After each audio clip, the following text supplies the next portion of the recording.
It's an introduction that puts you into the conversation for why you are in that conversation. Your objective, your qualification, traits and skills, and then a commitment question. Let me ask you a question. If while walking out from here, you see Aliko Dangote coming from the business school upstairs, he's walking down, and both of you are walking towards the entrance together, and you held the door for him to pass. Ah, Sir Aliko, good afternoon, sir. How are you today, sir? Oh,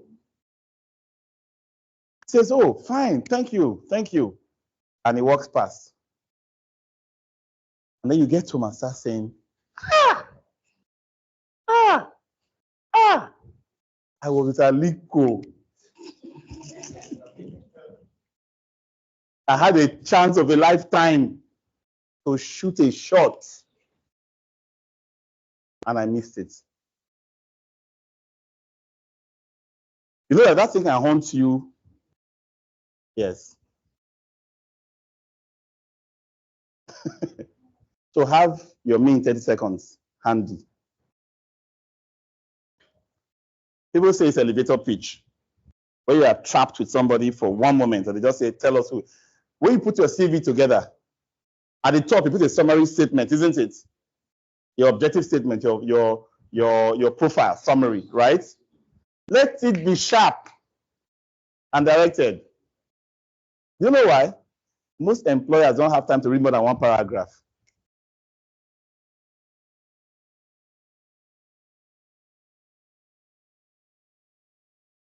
And then many of us will write all those skills. You know, I'm very detail oriented. I'm very loyal and hardworking. I'm very committed. We just write the list, plenty. You know what we do when we see those CVs? We just look at it and say, copy and paste, dustbin.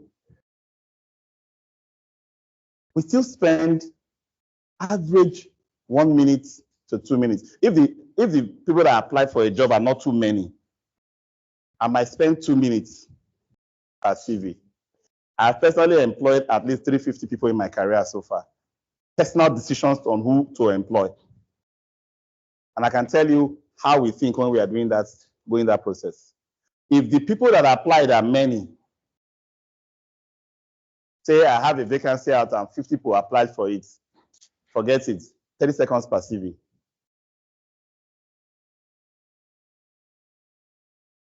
So if you can't get your me in 30 seconds right, and you can't use your past statement to define the skills that you are putting there, forget it. You don't need too many skills. You need only the skills that you can prove. And that's what this is trying to say. The skill, example of it, the result from that example, and how that skill will be useful to the employer. Yes.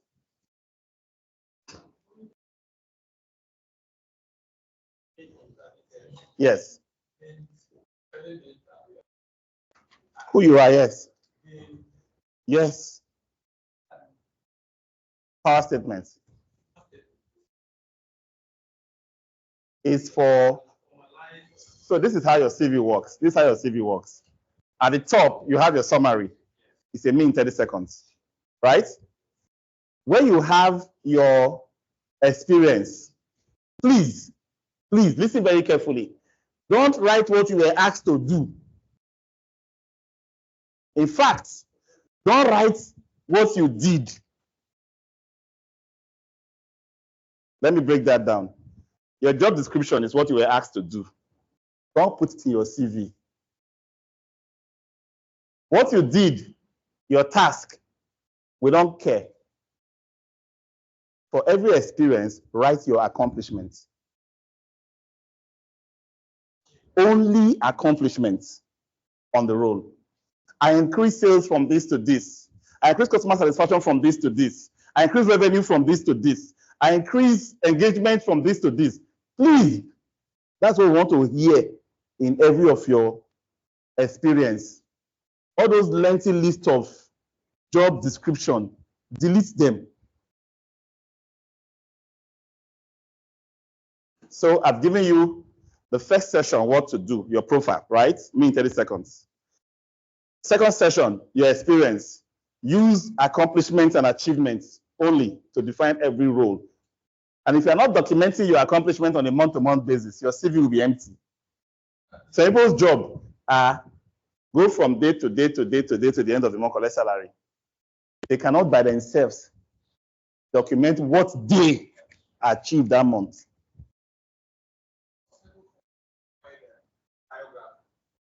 Who cares about your biography? That's out of the question completely. I'm not even going to talk about that because I thought that was, people already knew that 10 years ago.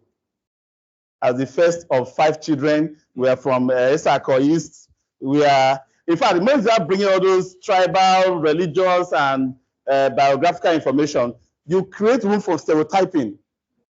The employers now stereotype you without even knowing. Oh, Esako woman. I know one Esako woman those days.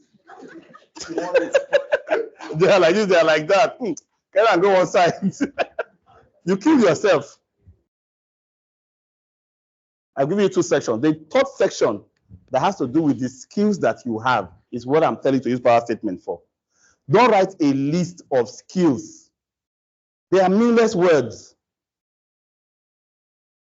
Pick skills that are relevant to the job for which you have examples to share, and use power statements to present your skill. So your skill will no longer be a list, but paragraph by paragraph, because you're going to pick up these 4 parts of what that skill is. Because when I want to interview you, I'm going to ask questions to know whether you can do it, isn't it? For me to bring you for interview, I need to first know whether I should bring you for interview. And that decision will be based on the examples I've seen of what you have done before. You know, you can have 10 years position, 10 years experience that's equivalent to 1 year. You know that? If you did the same thing again and again and again, you didn't achieve anything new for 10 years. Everything is 1 year. You wasted the remaining 9.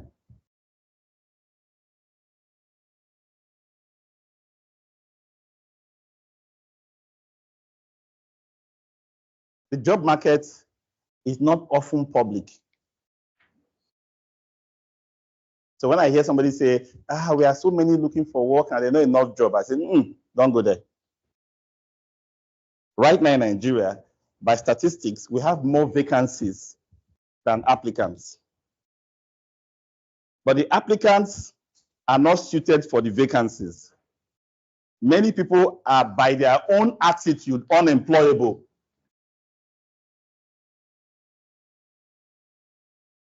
I employ almost every month. If I employ you and put you through the rigor of the job that you promised me you would do, and you did give me an excuse in 3 months, I know that you are the real deal. For most people, we spin off excuses after 1 month. Reasons for coming late, reasons for not being able to meet your time.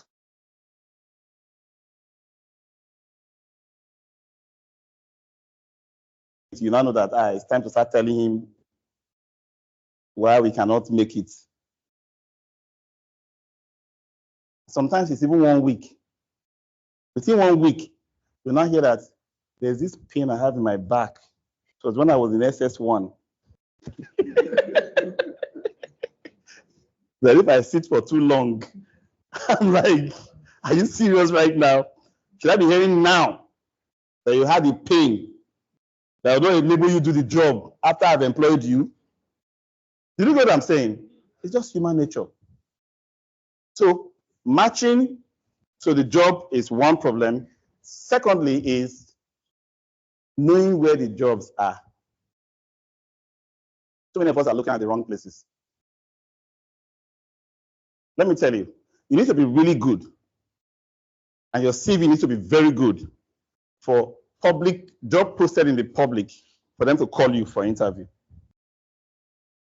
Interestingly, in the FM industry today, what employers are looking for is to just look, has he done if my FMP, has he gone Max-Migold diploma? If it's not there, forget your experience and all those things you write there. They're not shortlisting you. That's what's happening right now for strategic positions. I got to know this because people started coming to say, I want to take this program. I'm like, okay, yeah. He said, Mr. Paul, I've suffered. What happened? He said, they passed me off in one job. I went. They passed me off in another one, passed me off in the other. So I started noticing that people who were picking up the jobs have done this program. I said, yeah, so you now took you like 2 years to realize the pattern that was happening. He now came for the program himself. Point is, know what your industry is recognizing. Many people will take our free training and will say, this is the link, go online. If you attended, go online, finish the course online, earn your certificate, and they will just play with it. Employers have come to us to say, this person said he went to your free training. I say, yes, it's the free one. And did he come? I say, yes, he came. Thank you, sir. That's all we want to know. They're making an offer based on 1 day of training. Do you think this is valuable enough? If you act on what we are talking about today, you'll be valuable to an employer. Do you think that? Yes. Exactly. Because so many people live through their life without hearing this kind of truth about their career. Many have drifted and drifted for years. Some are not necessarily lazy. They are doing all they can, but misdirected efforts. So they didn't have a plan. They didn't know where to look. They didn't prepare themselves with the right skills to be appealing to employers. All right. All right, so I'm going to just speed through this. This one is just about how to prepare for interviews. How to fill application forms. When you get a job, excel at it. See, if you are employed as an intern, no salary, do it as if you are being paid 1 million.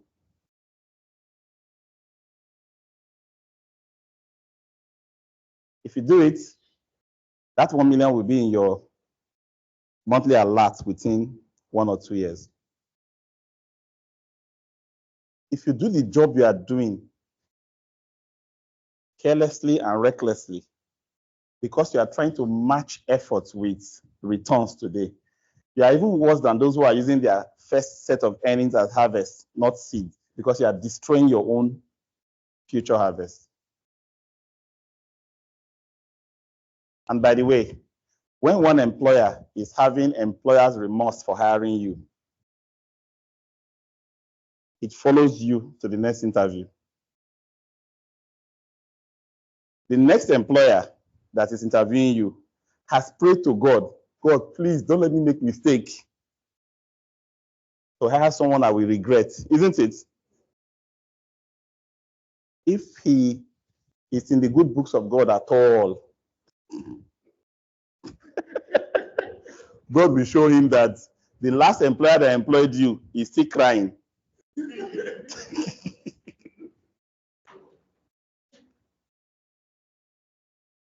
Everybody got a chance in life. We're all given a canvas. It was plain, and we're supposed to paint. And we all painted by our deeds and our actions and the plans we made and the contributions we made and the value we provided to the world. We painted and painted and painted. So anytime somebody looks at you or you present yourself, what the person is seeing is a canvas of what you have painted with all the opportunities you've had. Okay? I should be wrapping up now, right? All right, let me give you this quick one. You have a job. Hooray. You start on the job. You worked and worked and worked, and you expected somebody to come and recognize you and lift you up and give you promotion, right? Isn't it? Wrong.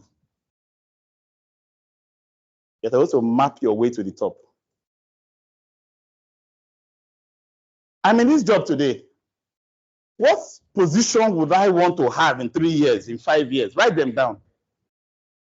Who are those in those positions today? Write them down. What is the difference between me and those people today in education, skill, experience? Write it down and tell yourself, how will I act, behave, train, and do to get to where those people are at that time? If you don't, my dear, nobody is looking for how to promote. He taught me this principle. He knew that he wanted to be a general manager in his bank. He looked at the positions before general manager. It takes people 12 years on the average in his bank to get there. He couldn't afford 12 years of his life to become a general manager. So he created a different plan. As soon as he got promoted to the next position, he applied for a higher position in another bank. He was hired. He did that job for 2 years. As soon as he was promoted to the next level in that bank, he applied to his bank for a position higher than the one he was in, just after getting promotion. So he did 4 steps in 2. And in 5 years, he was general manager. That was someone who is what? Focused. He has written down the positions. He knows he wants to be there, but this part, not going to work. Nothing. But in doing that, he planned the trainings he had to go for. He was using virtually all his leave, all his opportunities to go for one training or the other. And he was very meticulous in using social media and other opportunities where he can show his expertise. So that when somebody, when you apply to any organization, they look for you. They know they look for you. They look for your footprints. So if you are the one that just wear half this thing to this place and then be smoking one thing and be doing guy on social media, continue. Continue. There's a place for such people in the company. They're always below. But if you are always seen as comported, always talking wisdom, even if it's just quotes that don't belong to you, just be writing the name of people who have the quotes, just be advising, you are projecting a positive image of yourself, isn't it? And they're looking for leaders in the businesses. They will pick you. So he crafted that. When you see his CV, this guy is even qualified to be MDSEF. Yes. Yes, ask.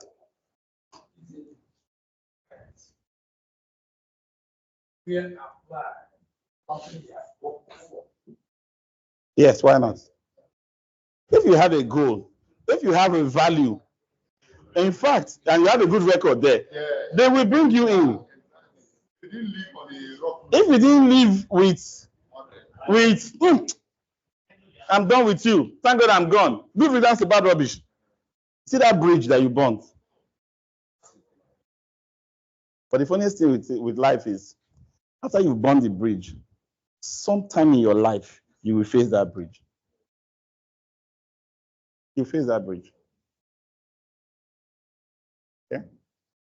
Questions? Online questions?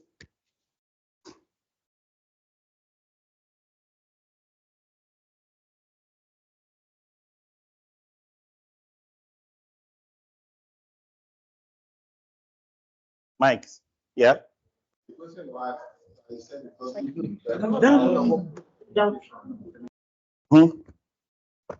To your customers. Yes. Ask anyone. Yeah.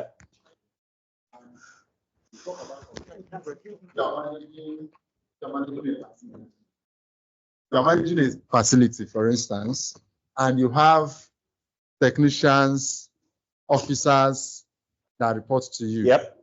And at that time, they send the communication. This is so tight. We're having this issue. We're trying. And from your experience, okay, have you tried this? Have you tried this? and you go there because you've also had hands-on experience, even though you are the manager, but you have the technical skills, and you go there. You've seen the communication, the details, and you quickly go there on site to see and something you could fix. And you did that. Communicate first. I mean, there have been a line of communication through mails.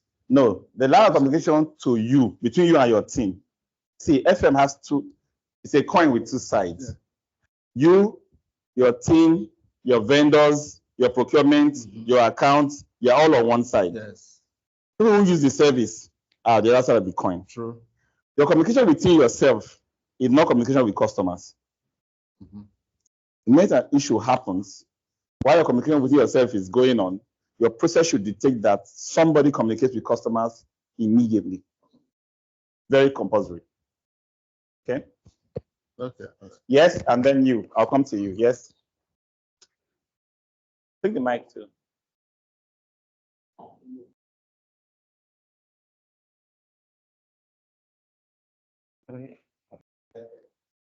FM is a data business. FM is a data business. So let me give you an example. I can't finish the examples when it comes to FM and data. If I ask you now, you provide water in your site, right? You provide water. Do you know how much a liter costs, water in your tank? Do you know how many liters each person uses per day? You run generator and you put diesel to run it, isn't it? Do you know how much a kilowatt hour of energy costs when you use your gen to produce it? These are just basics. If you manage a mall, people come in to come and shop, right? Do you know how many people have come in? Do you know how many people at a time are in the building? In case there is fire, so you can account for people. Do you know how many are in the building?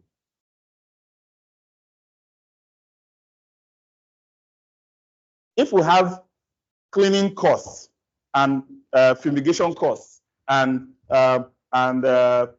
whatever costs we run in the place, and management decides to transfer half of the people to another building, you now bring the same cost next time. Management will say, Baba, what's your problem? I took all of them half away. Why is your cost remaining constant, isn't it?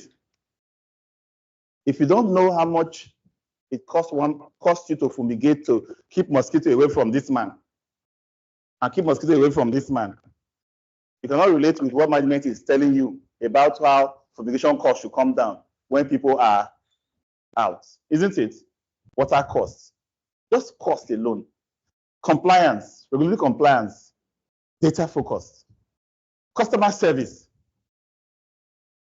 If I ask you at any particular time, how satisfied are your customers about your service? And you've not done surveys with data to analyze to see the percentage customer satisfaction. Can you answer that question? There's nothing we do in FM that is data. Even the refuse that you threw away, they just come, pull their truck over, carry your refuse bin, empty it. How many kilos or tons is that refuse? Do you know?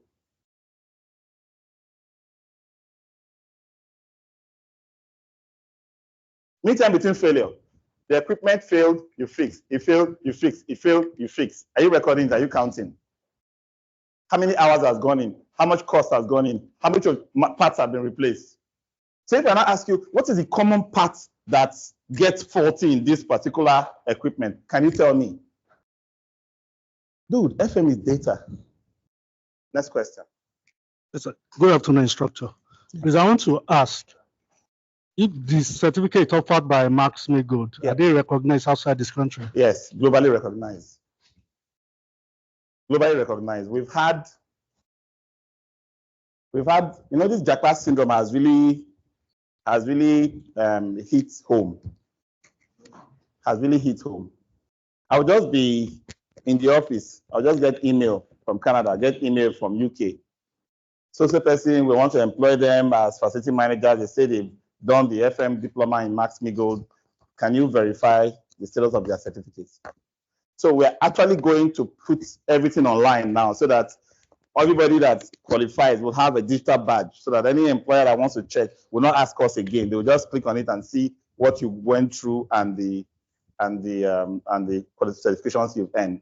So that it's only when they don't see it in our portal, they'll now call to find out whether you forged it.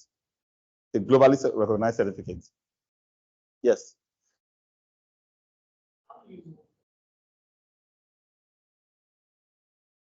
You don't move up to specialist. Specialist is down.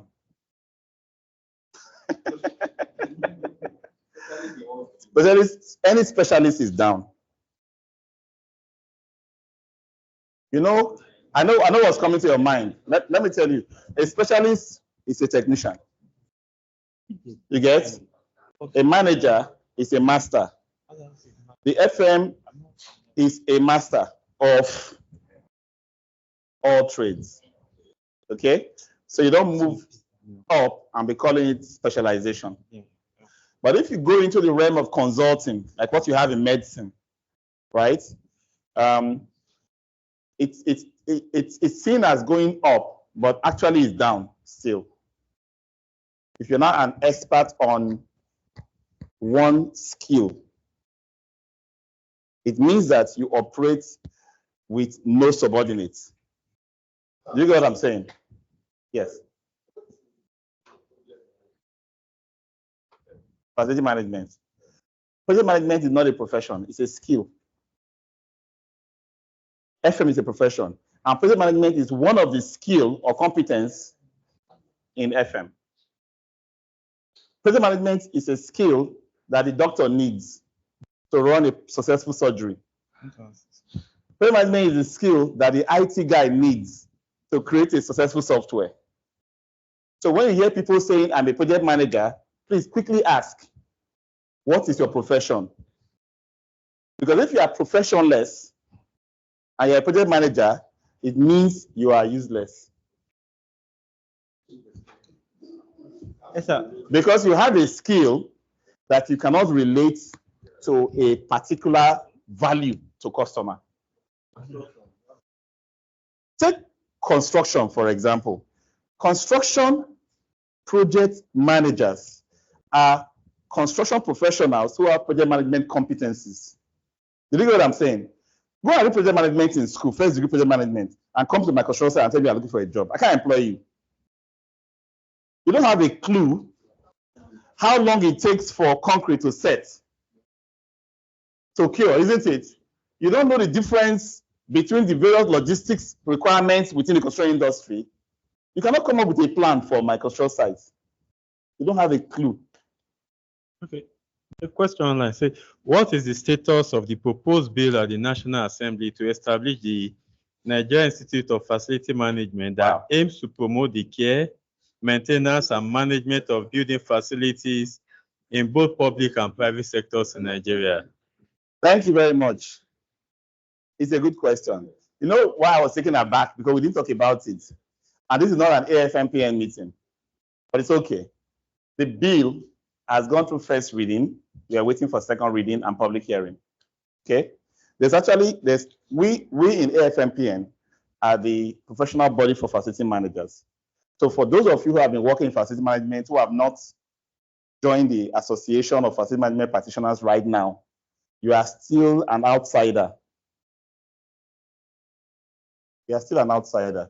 You've not started tapping into the network of professionals to show that you now belong to the industry. So just go to afmpn.org. Let me not miss the opportunity to.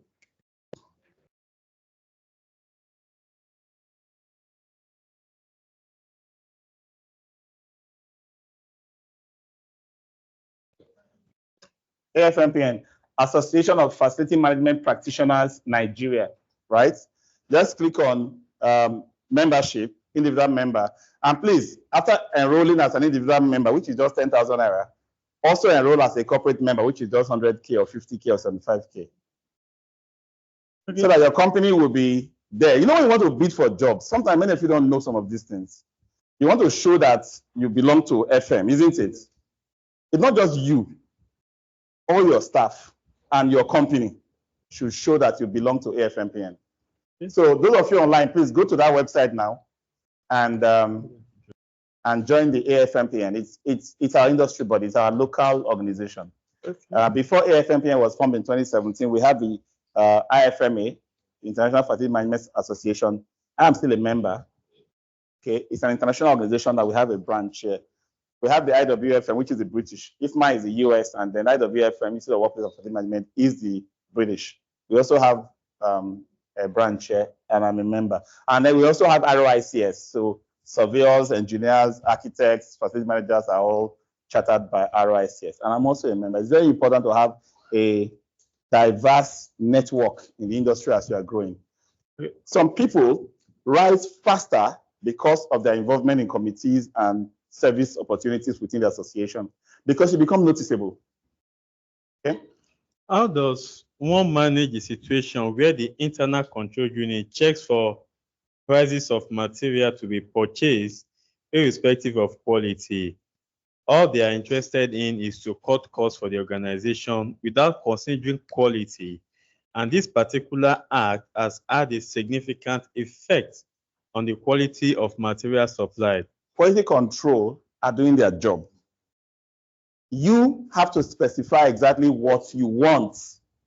Guys, if you write down what I want is 2 horsepower AC, procurement and quality control will go for the cheapest 2 horsepower AC. It may not have remotes. It may not be adjusted to our voltage, can blow within 2 weeks. It may be in a color that you don't like. It may be in a size that will not fit the space that you have for it. But all you ask for is what? 2 horsepower AC. And that's what you are going to get. The cheapest form of 2 horsepower AC is what we call best value for that specification. But if you spend your time writing 18 to 20 specification line items, can we do that exercise right now? Let's specify AC properly. You may not start with brand, because there may be a bias. They may establish a bias. So leave brand out. Let's start from, let's start with size, the voltage range, the refrigerant type, standing or split, capacity, color, remote, inverter or not, starting current, not running current. Let's go, we never start. Coil type, copper or aluminum.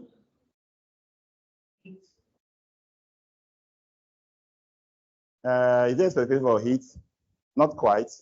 Not quite. The drain, you know, when you have an AC split unit, for example, it has a drain outlet, right? Some have double, so it depends on how you want to install it. You can move it this way or that way, right? You have to specify that. The plug. Some ACs carry 13 amps, some carry 15 amps, right? Guys, if you go on and on and on, by the time you finish specifying, procurement is supposed to just make a checklist out of a specification and go to the market, finish getting the checklist, find out how many specifically meet all the requirements before they look for the lowest price. So there is no failure in internal control, my guy. It's a failure of FM not specifying correctly that we have. Okay.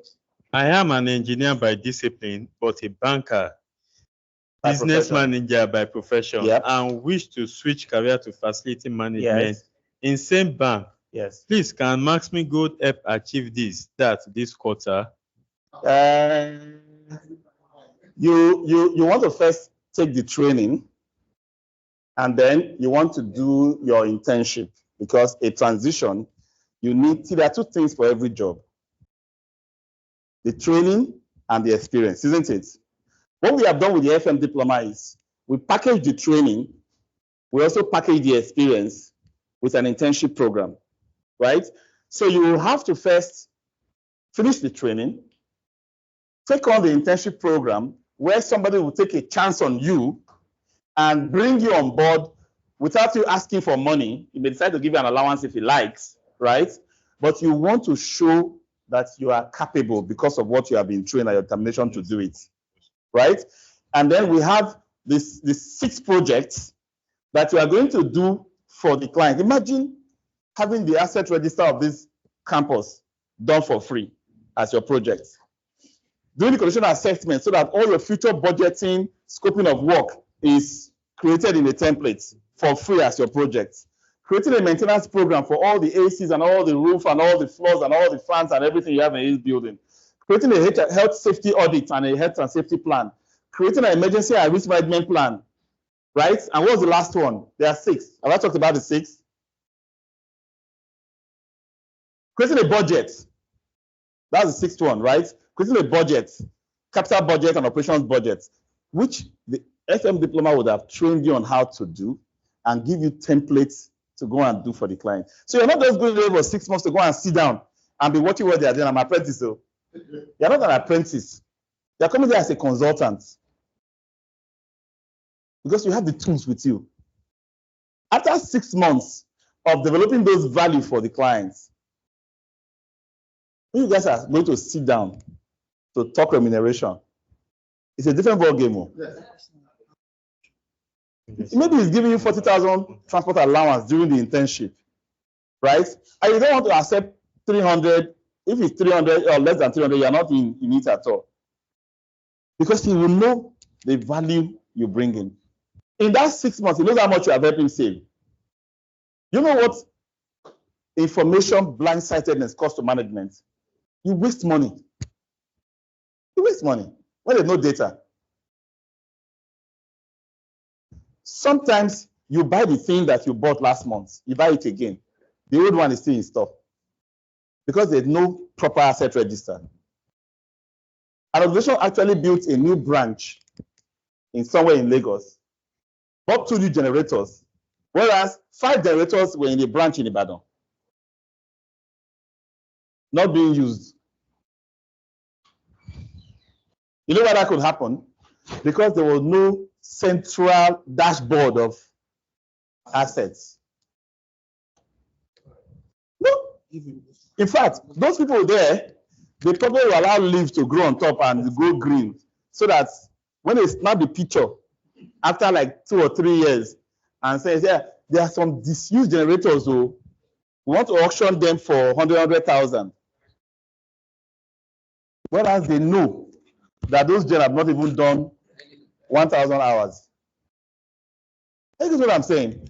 But somebody here is sleeping on the wheel, isn't it? We're supposed to have a clear database of what we have, the condition in which they are, and is checking on it on a yearly basis and updating that record. So those who want to get the cheapest, they should go for the cheapest. Our job is for best value. It's to the extent of your specification that they should go for what's the cheapest, okay? Okay, that's, can you explain more on the difference between admin and facility? Is admin under FM? So that's another thing that we are seeing as a question, the problem in the industry. Nomenclature and titles are based on the company. For all these years, admin were at the top. In fact, you will see most organizations having finance and admin at a director level. To the extent that HRO was under admin. In the 90s, HRO woke up. They redefined the strategic value of HRO. And they said, no organization can excel or succeed without the people that we find for them. The training we provide for them. Remuneration we provide for them. The life we give them. So HRO is the lifeblood of the organization. As long as they redefined it, you start hearing about strategic HRO partner. HRO business partner. SP, they have all kinds of things they created around HRO. You started having director level HRO. Before you blinked, admin came under HRO. Before my eyes, admin fell under HRO. Now, Admin was doing everything about FM because there was no FM. The company and the people don't know about FM, right? When it gets to a certain time when it now becomes obvious that we need an FM, the value loss is too much, let's look for an FM. Who does it report to?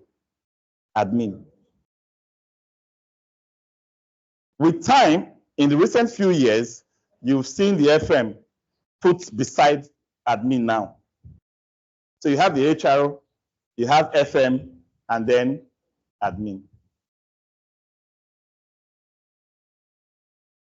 But that evolution is not yet standard. It's still company to company. We have seen organizations where you have director level facility managers, like FM director, but they are still very rare. We have not been able to speak the strategic language like HRO to get to the C-suite the way the HRO is right now. But the good thing about it is organizations can employ only so few HRO personnel. So even if you are below the HRO, your team is most likely going to be large. As the buildings are increasing, your team is getting larger, so that your span of control or level of influence will even be wider because of the people you are reporting directly to you as an FM. So that's the starting point. Okay, so admin, FM is the same profession. In fact, when you start having the FM able to capture all the support services it's doing, admin disappears. Okay? All right, thank you so much.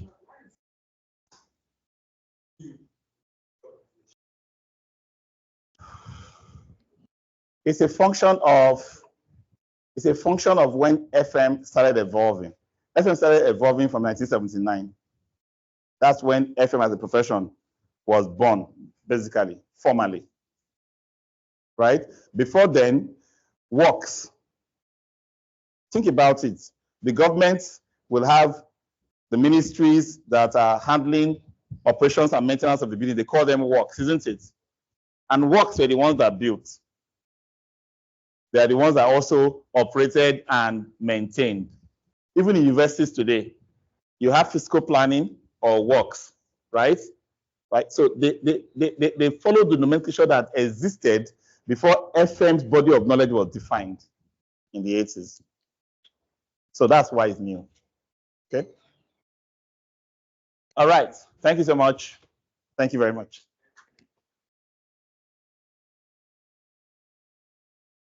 I don't have the snacks now. 15 minutes is okay. 15 minutes break, guys. They're going to have a little bit of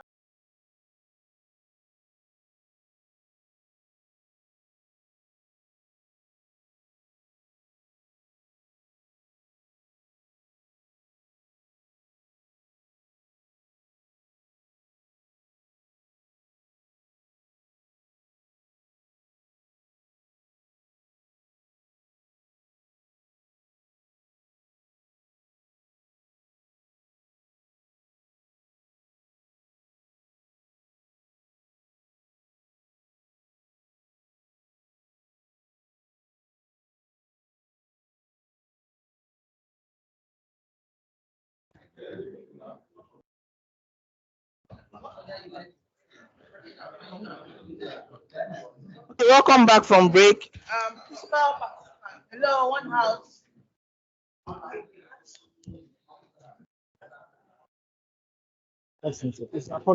Ladies and gentlemen, one house, please. We are back from break.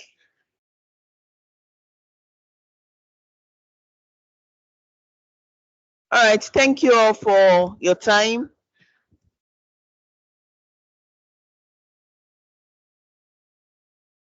So we've had our first session, the introduction to facility management.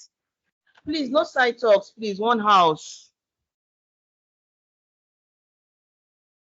We've had the first session, introduction to facility management, and I guess some of our questions have been answered. We've had the second session also, the facility management career planning. So we are on to the session where we'll have our alumni, those that have taken our facility management training, the facility management mastercraft diploma program in the past. So we have them here with us. We're going to have a brief panel session where we'll ask them questions about their plans, getting into the program, and then after the program, and all that we need to know concerning facility management. We'll hear from them today. So I would invite them one after the other, and Mr. Daniel will read their citation as they come in. So we'll have first Mrs. Adeola Anthony Obi.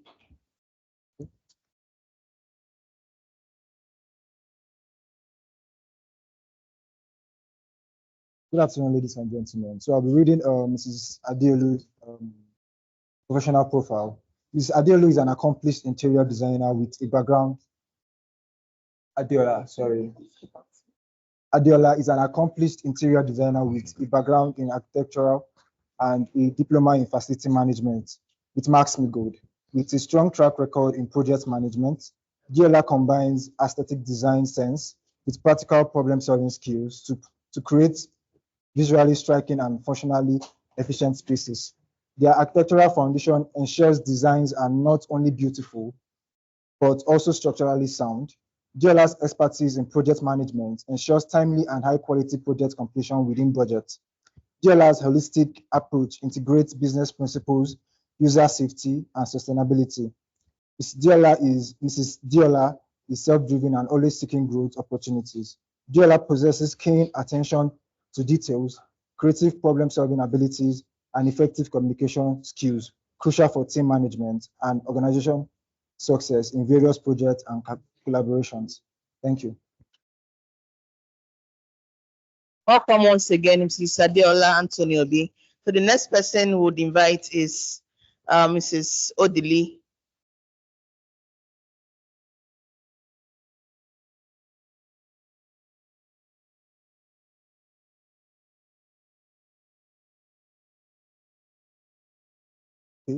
Mrs. Odili, with a rich background spanning over 21 years, Mrs. Onome Odili is a seasoned marketing professional renowned for her adeptness in devising and executing intricate marketing strategies for both global conglomerates and her ventures. She is also a facility manager with a diploma from Max-Migold training. Armed with an MBA from the University of Calabar, Onome has accumulated a wealth of experience. Her journey culminated in steering the marketing efforts of large multinational brands, Reckitt Benckiser, Unilever, SC Johnson, and others. She is currently the CEO of Rusted Facility Management. Throughout her distinguished career, Onome has earned a multitude of awards, a testament to her outstanding contributions to the field of marketing. Her commitment to excellence has consistently set her apart in the industry. She is dedicated to transforming businesses, fostering rapid customer base growth, and delivering substantial, measurable results. Beyond the boardroom, Onome is actively engaged in social impact. She serves as a trustee in the Breaking Circles Africa Foundation, a non-profit organization dedicated to a positive societal transformation. Thank you. And the only male among us, let me say, blessed are you amongst women, Mr. Onyebuchi Benjamin.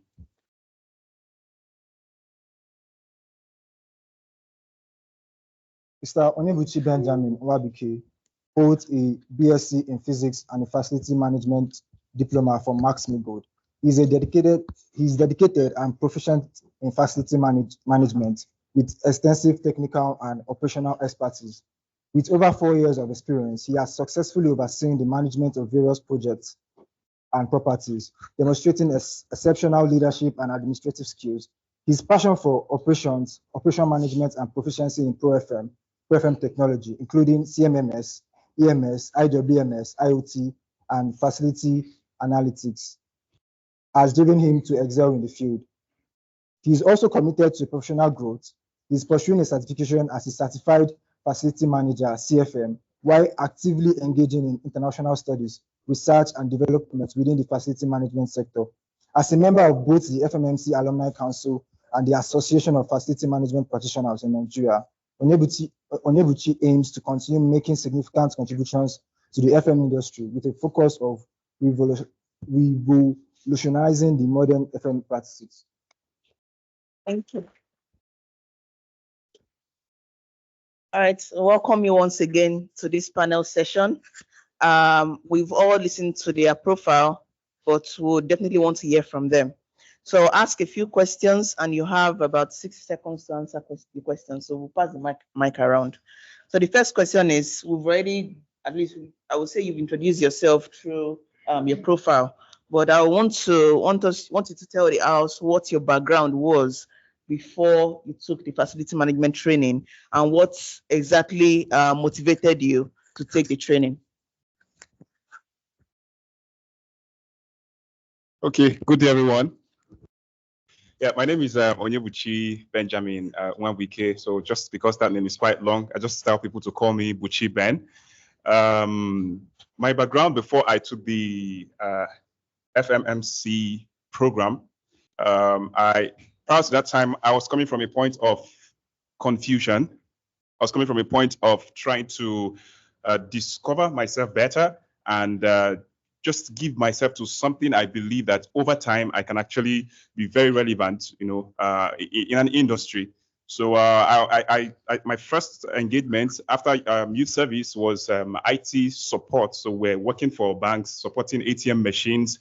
I did my internship, came back, but somehow there was the yearning to actually get to find out something that is really related to not just what my strengths are, but really focusing on what I can actually do and grow. So taking the FMMC program, before then, like I said, it was a thing of a confused person who was trying to really discover himself. And then at the point I took the program, I had done jobs that were similar with the operations of facility management, but they were not defined as facility management roles. But I looked at how I excelled at those roles and looked at myself, looked inward, and I was able to say, oh, I think there's something better here. So somebody approached me and said, oh, can you actually be a facility manager? I'm looking for a facility manager. I was out of job at that time, and I discussed the terms. I was going to tell you that the lady was going to give me the sum of 70K to start up. And I jumped on it because there was no job. So it was like an accident. So I jumped on it. There was no job. So I took the job. In 3 months, I looked at the operations of the organization. I saw what we're doing, and I was like, no. So before I even took on the job, I took my phone, I researched. I was like, ooh, there's a profession like facility management. So there's a line for you to be able to move from one point to the other and grow a profession and a career rather. And that was what I was looking for. Despite all my struggles, I was really looking for a career. And then I took the 70K job, worked with the woman. From there, I told myself that no, I want to get to the apex of it. And that was how I actually made up my mind, left the job, got another one, and had to save for it. I remember talking to Mr. Paul on LinkedIn, on a follow-up, more like he was on a follow-up on the program. And I was complaining of my dad, losing my dad. I didn't have money to register, this, blah, blah, blah. But he actually did not answer that question. He didn't. So it was later I knew why he did not answer me, and I'm not regretting it. So on that second job as a facility manager, managing an estate, I took this program, and from that time till this moment, there's a lot to say, and I'm already projecting for a lot, and I'm really grateful to God and to Mr. Paul for this particular vision. So thank you.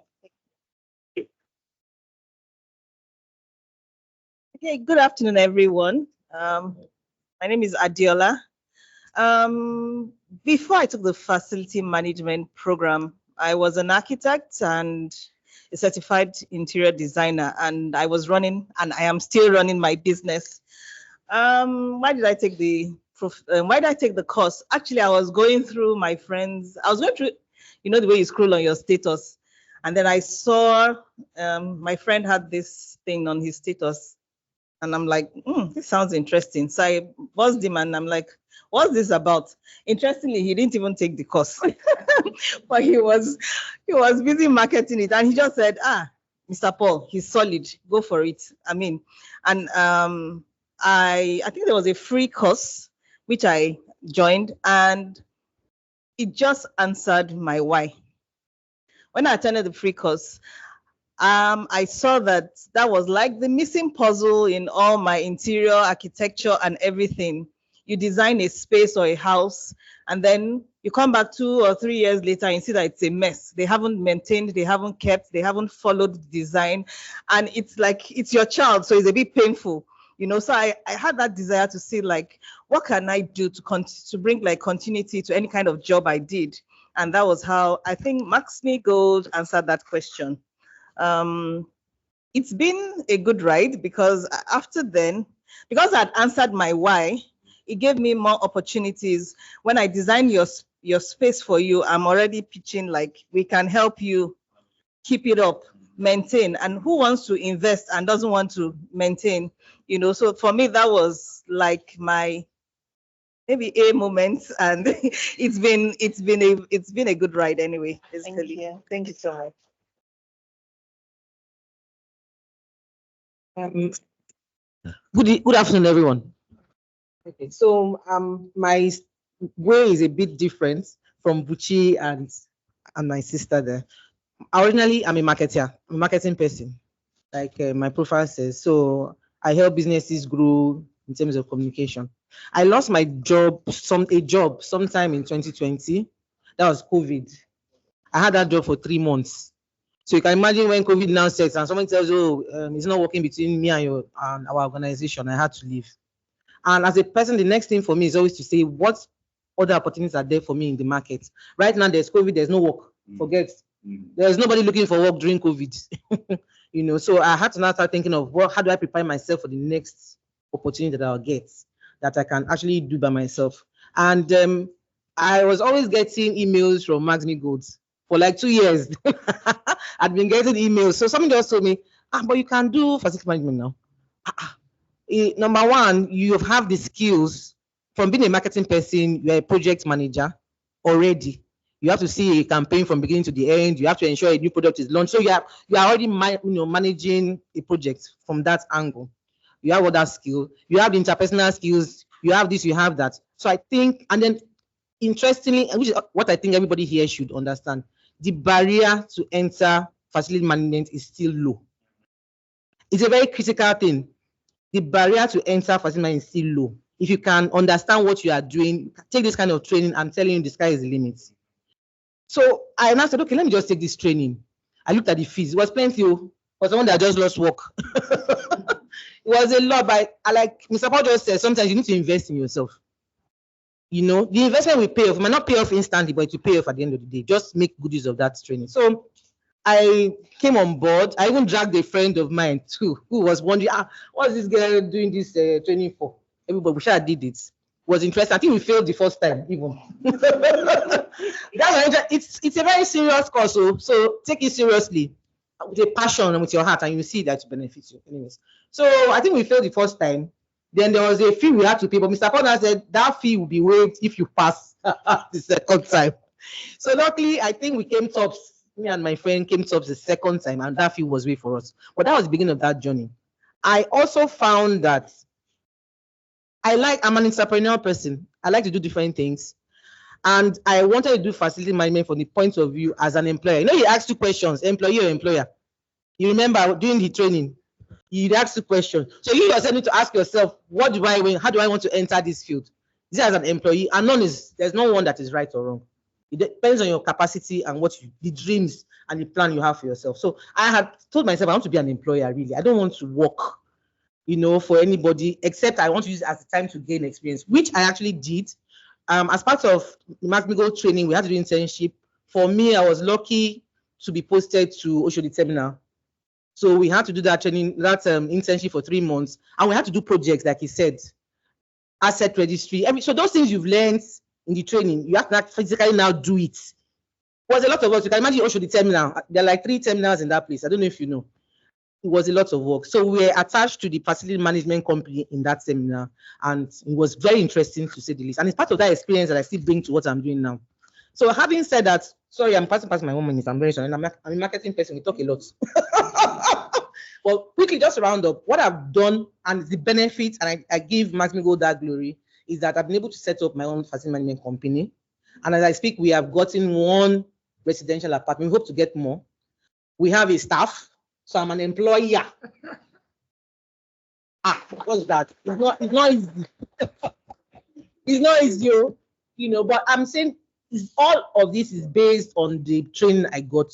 If I had not gotten that training, I'm not sure I would have the confidence to have set up that business. But because I know I've learned a lot, I had the confidence to go ahead and do what I have done. So help me praise the Lord. Praise the Lord.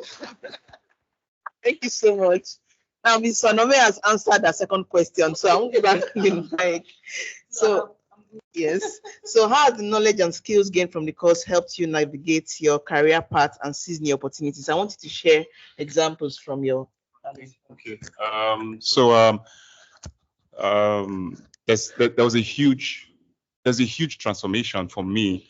Although coming for the program, even though I actually acknowledge the level of confusion I had at the time, it was as a result of me trying to, just get to maximize the potentials that I knew that I had within me. But then coming to Max-Migold, now channeled my efforts in the right direction. I had clarity of purpose. That was one major thing that happened to me, clarity of purpose. So I looked at everything I could do. For me, you know that where I worked before where I worked before I got to my current place, while I was resigning, I resigned because one, somehow I just feel that I've outgrown this place. Not just beyond the feeling, I just knew that I've outgrown it. In fact, before we finished the training, I was whispering to people in my class, look at the things they are teaching us. How many companies can actually absorb this thing? Like, how many people have the environment to actually have us, especially for those of us that are just coming into the industry, deploy the level of knowledge that we've gotten from this place? But I went back, first thing I did, created an asset register for that company. Now, when I left that, when I was going to leave, it was a little bit chaotic, but I managed the situation. With the level of knowledge that I got here, you know what they did? They had to make me help them employ another person. I had to train the person. Funnily, when I left, the guy could not do up to 3 months. And these were people I spent, a good number of time with. So I left. They called me back again to help them recruit another person and paid me to actually train the person. That was the people that I left. Up until now, they reach out to me to say, okay, when they need a thing, they will call me. So it's both the wisdom, with the lessons, every single thing that I learned from it that helped me. Now, my current place, I got there. First thing, one of the things they asked was, do you have any professional certification? And like they're telling you, see, what we use in measuring, we have a lot of degrees out there. Your university degree is okay, but you see certifications have a way of just putting a benchmark on what they use in measuring your expertise or experience. So they asked me, do you have this? I said, I'm currently doing my professional certification training with Max-Migold. The woman then was like, oh, that's nice. You see, so at the end of the day, I got the job. In less than 3 months of getting on the job, that business has been running for 13 years plus. These people have wasted more than, as I speak to you, they wasted millions of naira on energy simply because of the design that they had with the use of light. Went in there, I spoke to my colleagues, they were like, you can't do anything here. Nobody's looking at you. Nobody sends you. If anything you do, I was like, no. I'm not that kind of a person. I want to solve problems. So I looked deep down. I called the finance guy. I called the other FMs. I called everybody around. So I had to take data from what has been on ground. And when I did my business case, wrote the consumption we were having against how much they've lost and how much we're beginning to save, I had to write it to our ED. But the thing was that before I did that, one of the admin persons knew about it, that I was coming up with something like that. She now went ahead and told the woman that Buchi said that we need to cut costs on power usage. How the woman was like, we already have LEDs, like we don't have LEDs everywhere. I said, she came back and said the woman bounced it. I said, no, you shouldn't have done that. What you need to do is to do what? Put a proper business case. Let's have figures tied to what we're going to do. So I did that in correlation with the finance guy, checked how much we're going to be saving, checked how much we're going to be spending on the project to correct what was done. Went to the woman, she instantly signed it. Instantly. You needed to see the joy in my heart. In fact, the moment the woman signed it, few minutes later, I went on the alumni group and then immediately wrote my testimony. And So the joy of being able to solve that level of problem was there. Now, what was I doing? From there, I told myself, next, we're going to check on power consumption because we use very heavy HVACs. ACs, right? They are in tons of power consumption. So I told myself that next thing I'm going to work around is being able to cut costs on energy, and then also work around a billing system that will be transparent for office occupiers and users. So right now, we're also working around that. That is that. Now, I started a personal business, more like you call it side hustle.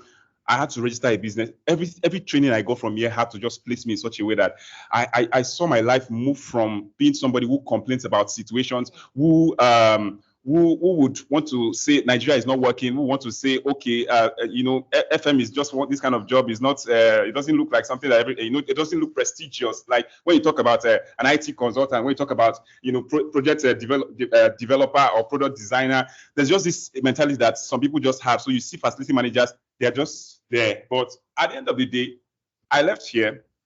I got calls from the previous estate I managed. A lot of people, they reached out to me. I got up to 3 properties that was handed over to me instantly. When I started working with the guy looked at, he looked at so I was like, I love the level of professionalism you bring on board. But I'll tell you this. I'm profiling with 4 years plus as what I have in my experience.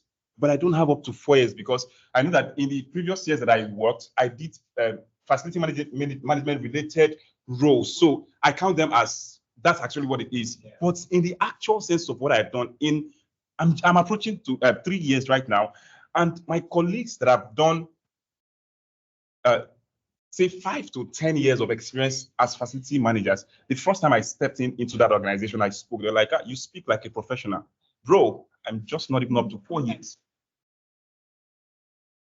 And okay, just to shock you, so the estate I managed when I got my current job, they did I had about 120% increment on my salary. First time. So that's on that. So when I go to this current place, they are paying me exactly what they are paying people that have been there for years. And I'm telling the guys, see, I'm sorry, I've analyzed this organization. This organization may not necessarily give me everything that I want to pitch on my career. So what I'm going to do, I'm not going to sit idle and wait until they are going to be ready for massive projects, send me to activate this, to activate that. So I told them, look, let's look for problems and solve, look at what is happening, and also begin to walk around. So what this thing did was open up my eyes to see that there are problems. What am I looking at right now? Let me now say this now. I have very strong passion for technology because previously I was working as an IT support engineer. Not coding is not involved, but as I speak with you, since I left this program, one of the things that's been in my head is how can we make, from what he read, I want to make facility management a thing that a lot of young people who are sound, you see, when I mean technologically sound. So, sir, currently on my LinkedIn, I profiled in such a way that I now see people with years of experience. They're coming to me. They're in my DM. They're doing, sir. And I did not fake anything on my profile. There are people who do it.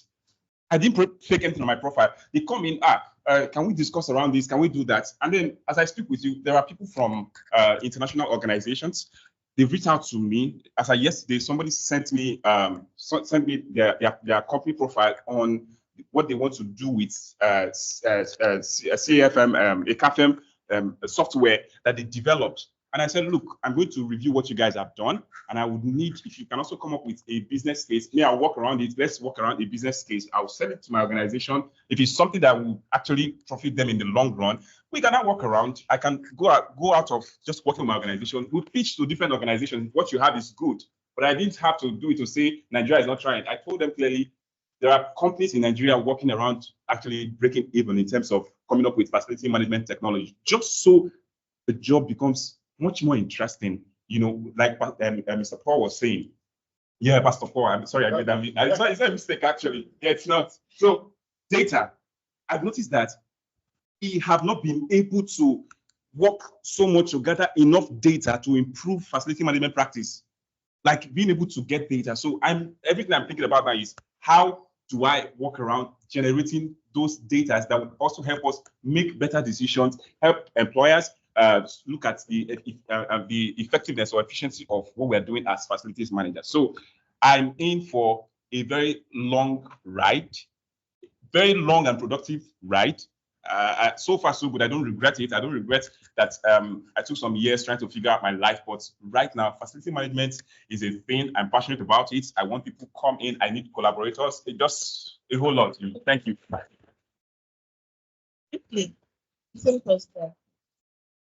All right. For me, I would say after the program we had, one of the things that I took from it was you have to be strategic.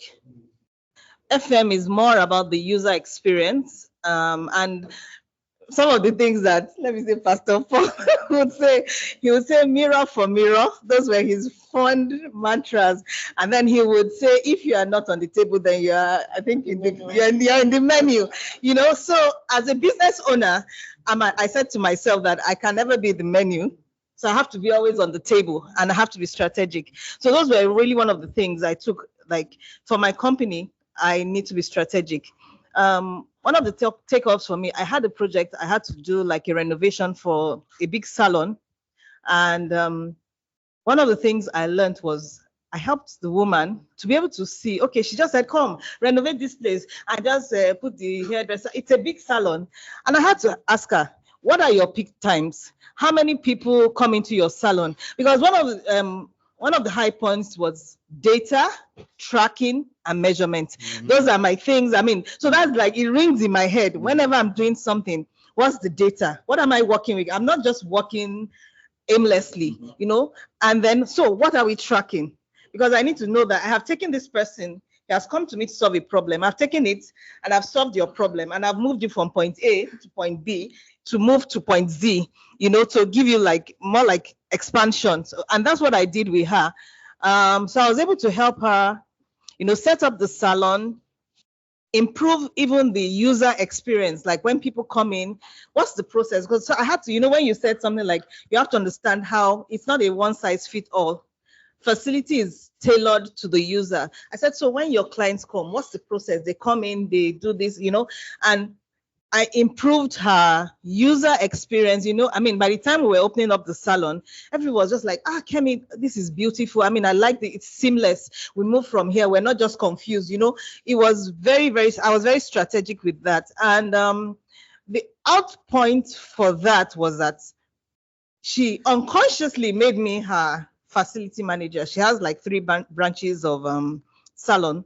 And for all her branches, after that experience was, once there's a maintenance, she's like, Diola, I need you to do, we need this. So I'm literally facility manager on retainership, not just for that salon that I worked on, but for the 3. And I mean, for me, that was a plus. And it also showed me that I could put myself on the table. So I'm not just coming to provide your space solutions for you. I can increase your business by helping you manage it, helping you to maintain it, you know, so that's one. And then another thing that came out from my experience with Max-Migold was because I have workers, I just realized that, I mean, I was just operating, no safety, no nothing, you know. I mean, my guys are climbing scaffolds, they are doing stuff, you know, so I was able to be more knowledgeable about safety. And even for my clients, when you're doing something, I'm asking you like, your customers, is this going to be safe? And that had put me in a place of value, you know. So, I mean, she had to do something, not even her mother. And she says, Diola, you're the best person for this. Please go and meet my mom. My mom wants to do this, and this. You're the only person that, you know, so it's, for me, Max-Migold has given me more business. More money. And I also added another angle to my business. I also started cleaning. I added that as another aspect of what I do in terms of the services I offer, because I found out that people, you have a nice space, you have a nice office, and that's just where it ends. And it's not just cleaning for cleaning's sake. It's cleaning with a target in mind. What are the kind of users? What's the space for? What's the function? What's the kind of ambience that is required. So it was more from a very strategic point. I think for me, Max-Migold has been a 360 turnaround for my business, technically. Thank you so much. I would say the alumni, they've really shared their experience, and we can say that their growth is attributed to the training that they've had with Max-Migold, especially the facility management program. So I really want to say, even though we might not have the time to answer so many questions, Mr. Buchi mentioned his salary increase, like he said 120. Oh, yes, I forgot to actually add. I'm a little bit, so I'm just one who, when I come into an environment, I try to look at the things that can actually facilitate not just my earning capacity, but some being an environment that also contributes to my mental transformation. Yeah, so I equate both of them together when I come into an organization. So my current place here did about 125% from my previous place. And as I speak with you, I spoke to Mr. Paul. I had a few things just happen that I felt like that was what was significantly going to make me become much more conscious of actually working around a new job. Yeah. From then, I've been applying, and I've been getting invites for interviews. As I speak with you, I concluded an interview just about a few weeks back. And how did that come? We built a good network of people, and as I speak with you, I'm also going to be expecting another offer that has done more than 120%, and I'm not exaggerating right now. So I'm anticipating, and I have hopes that it's going to come, because the company structure, which is something I've also taken my time to study, is actually better than what I have currently, and I need that to also position myself for my CV and my experience profiling. So they've asked me, and part of the question that I answered them was around seeing that I already took a professional training. They were going to want to look at my experience. But when the man asked me questions, it was like, oh, because you took this professional program and you have a background in physics, you should be able to do this. They did not. You see? So I was thinking around this, sorry for saying this, and I was almost going to write around it, and I said, look, where your years of experience is not able to put you in, let your knowledge, your capacity to be able to decipher, your capacity to understand concepts, be able to actually take you through those doors. Thank you so much. So I would say from this session we've just had, just in summary, they've been able to share their experiences, their lessons and insights that they've learned even along the way, taking the course, and then their career as a whole. And I would say that this is a motivation for those that have not taken the course to actually do all they can. One of our alumni once said he sold his car just because he wanted to take the training. We might not sell our cars, we might not sell our houses, but then taking a bold step in taking the training will go a very, very long way in our lives. Thank you so much, Mr. Buchi. Thank you, Adeola. Thank you, Onome.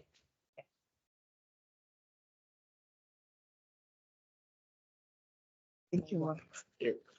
All right, so we'll move to the next segment of our training. I hope those that are online are still following. We'll take the last section of our training, which is the facility management strategies. Thank you. So I'm going to do a quick. Thank you so much. Please, another round of applause for them. Now, let me tell you something. The alumni of the FM diploma today is almost 1,000 in strength. And we are in a platform, a WhatsApp group, where there are daily exchanges. That is the largest active professional network in the FM industry in Africa today. Being there alone for 1 year, if you were asked to pay for a status to be allowed to participate, to learn, to exchange connections and network in that platform alone for 1 year, you will happily pay 200,000 naira for it. You see, most of the time you deal with issues in your organization, and you ask yourself, how can I solve this problem? And you don't have a solution at that moment. And you can have a fraternity, a brotherhood, a group, a network that you can just throw the problem in and say, please, I need help with this problem. Somebody say, I solved it last week. The man will say, no, if your solution service are outdated, there was a way we applied it, and this is what we did. This is the person that we worked with. This is what we got. Before you blink, your options fill up. You make 1 or 2 calls, and proposals come in, and you go to management and say, yes, this is it. Hey, it's not going to cost more than 500,000. They would think you are a genius or some kind of god, isn't it? The power of that network. There are some things that you always thought was correct. Somebody will just come up with that platform and say, this is what we used to think, it is wrong. This is the correct thing. This is the correct thing. A debate will start. Out of not knowing, you just wake up one morning, they poured lecture on you. The way you do your things in the workplace will just change. There's so much money we are wasting because of ignorance. A 3-month training cannot give you all of that knowledge. Even with my 25, 30 years of experience in the industry, I still open the alumni platform and taking notes. I'm just taking notes. I'm just amazed. There are people that have come into the FM industry from all walks of life. Okay, let me ask you a question. If you see helmets, when somebody wear helmet on site, different colors, do you know what it means? You know what it means? You know now, you're not there. Somebody will come here and say, yellow helmet is this, white helmet is this, blue helmet is this. We didn't ask for it, he will just teach us that one that day. The answer will just come. These are the different types of pliers that are used. These are the kind of fire extinguishers that are there. Every day there's exchange, and that's just on the knowledge side. But on the transaction side, my this just broke, I need somebody that can fix it for me in Ogba. Call Josiah, call Tunde, call Hakim. Within 5 minutes. You don't know what that does for you, do you? It's huge. Yes. I can't teach you now. I can't tell you that. Come, belong. If you are not on the table, you are in the menu. So right now, that person show that you're in the menu. Come, so you can be in the table. The value after the training is way more. Okay, so I'm going to do something quickly by just running you through the modules we're going to cover before I come back to these strategies.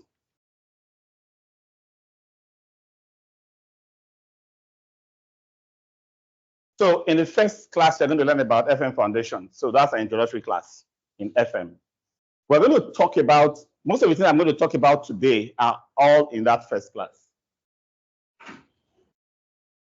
We're going to take a class on FM career, how to work your way, progressing from one level to the other.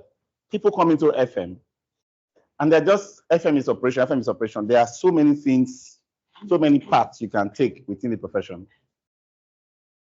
We'll talk about business case presentations. They don't approve. Anytime I ask for approval, they don't approve.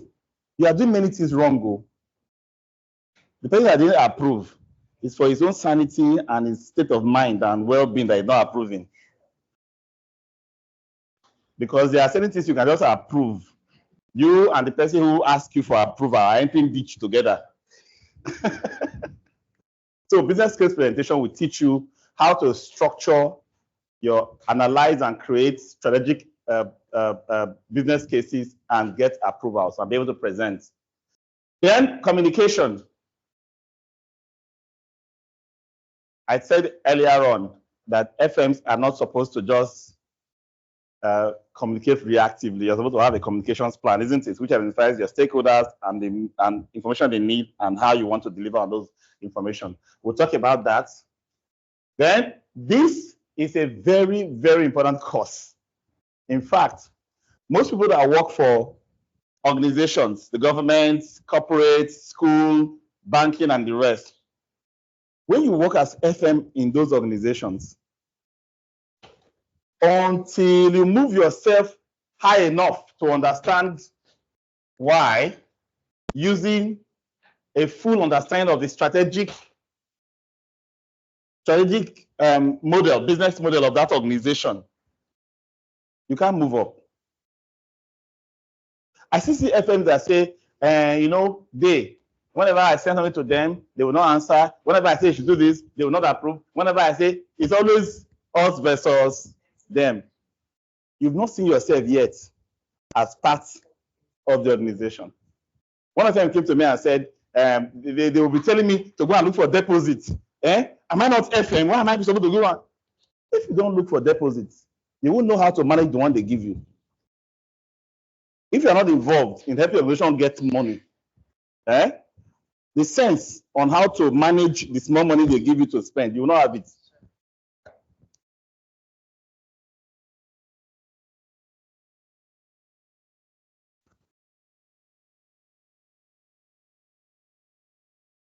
You about specifying correctly. Just one aspect. Just one aspect. By the time we go into that, you will learn the whole process. You learn about contracts. You learn about service level agreements. Human resources. We work with people. When I was telling you about the alumni group, when I said people will always come and, oh, please, I need it. Do I need it? You know that when you hire the wrong person for any position and the repercussion starts, it's not only the loss of the salaries for the value you are not getting, the nightmare, the headache, the stress of managing a wrong hire. And then some good people have been hired and turned bad due to poor management. You hire somebody, there's no clarity on what the person is going to do. No targets or goals. No appraisal mechanism. No performance management system. No reporting system. Some don't even know how to advertise what they want. It's like, well, I need a facility manager. Yes. Which kind of facility manager? What will he be doing? What's the role specification? What's the person specification? What's the job description? You don't know how to put any of those together. No problem. If I go outside the street now and call anybody, when you reach there, tell them you are what? Facility manager. Abi? If you now ask him, what is this? Have you done? No, because you did not specify what you want.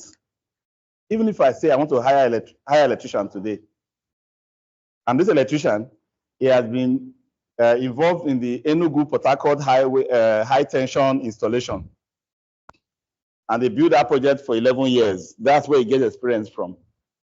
And then now I'm bringing him to manage my panel for this building and that generator. Be ready for trouble. Chase the electrician you wanted. You got one, isn't it? He's a high tension expert.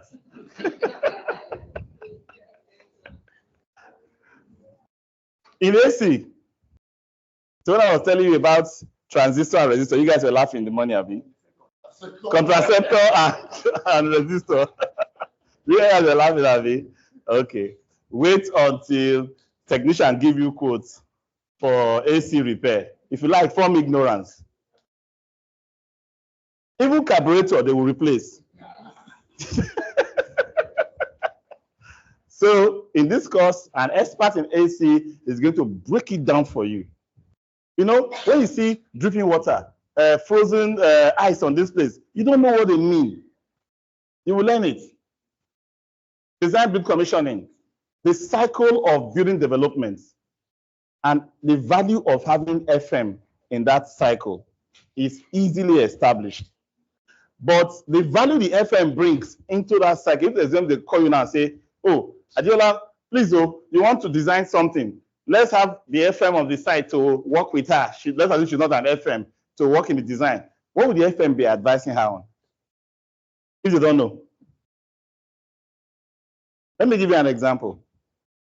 On a site, they designed the whole big site, so no drainage in front of the building. And I said, how will the storm water be managed? If rain fall now, there's no tank to collect the water. How will it be managed? They say, okay, don't worry, don't worry. We're going to put perforated pipes on the ground, and then the water will percolate under the ground. And wait now. And I said, please don't be angry. You know you are the engineer. Me, I'm not the engineer. What is the water table in this area? In an area where if I use my leg to scratch ground and wait enough, water will gather for me. You want to use percolation into which ground? It's just that innocent question I asked that I made them to build a sump, right? Where the water will gather inside and then have tanker to come and be evacuating the water. For real, there are very many things you need to know about the building cycle, from planning to design to construction, even the common documentation that should be delivered from construction.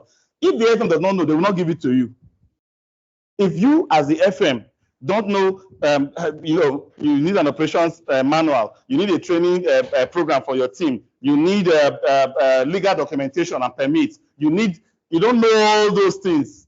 You cannot specify them in the contract. You cannot ask for them when they finish building.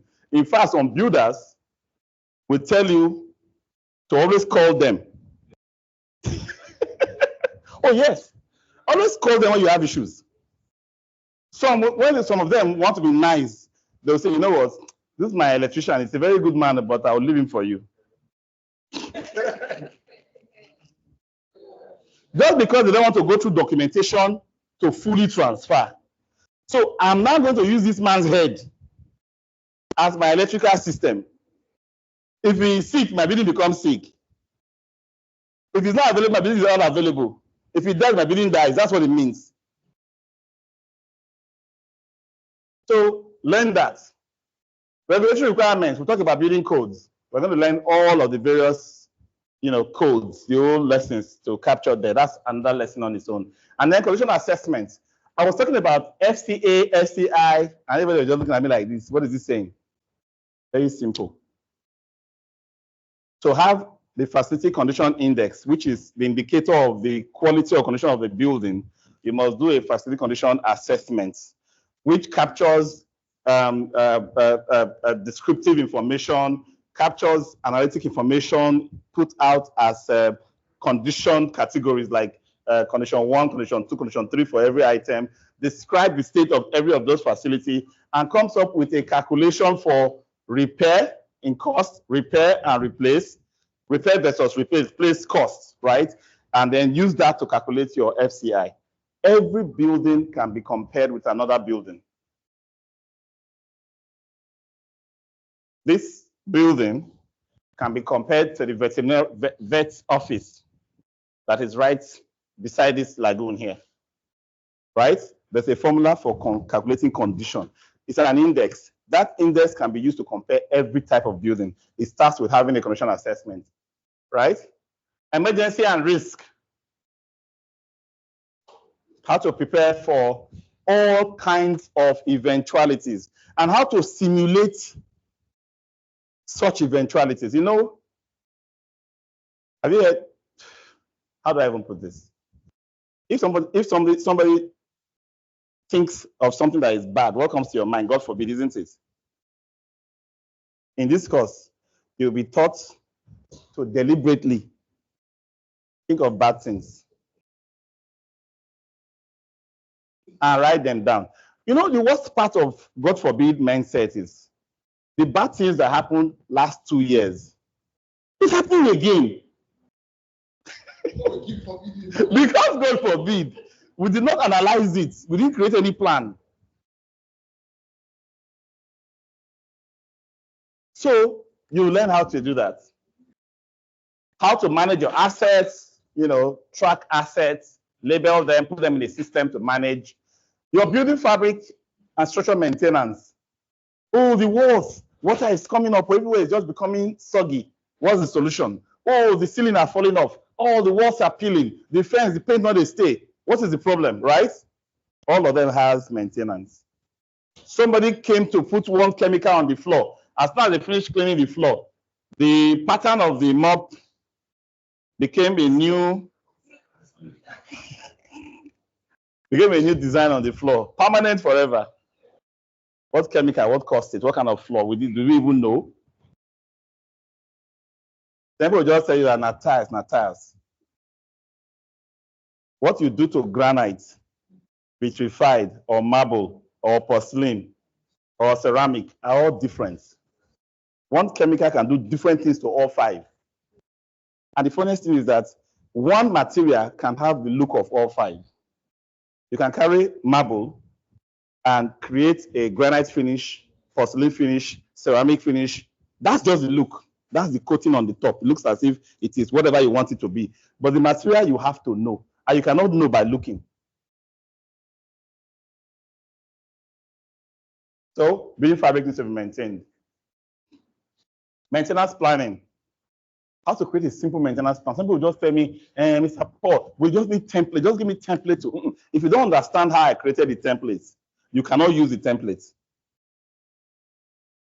Because the templates will not be useful, customized to your needs.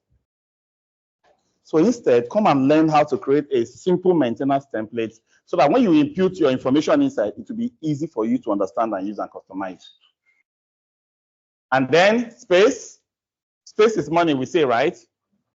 We plan for space, we use space effectively. Organizations that are not effectively managing their spaces are wasting a lot of money. I'm not talking about just the amount of acquiring the space. The commercial value of a square meter in every location, the FMs may not even be familiar with it. So you see an FM will pack cartons in case the TV is spoiled so that they can see the carton to package the TV. They will not have half of this room with cartons. A square meter is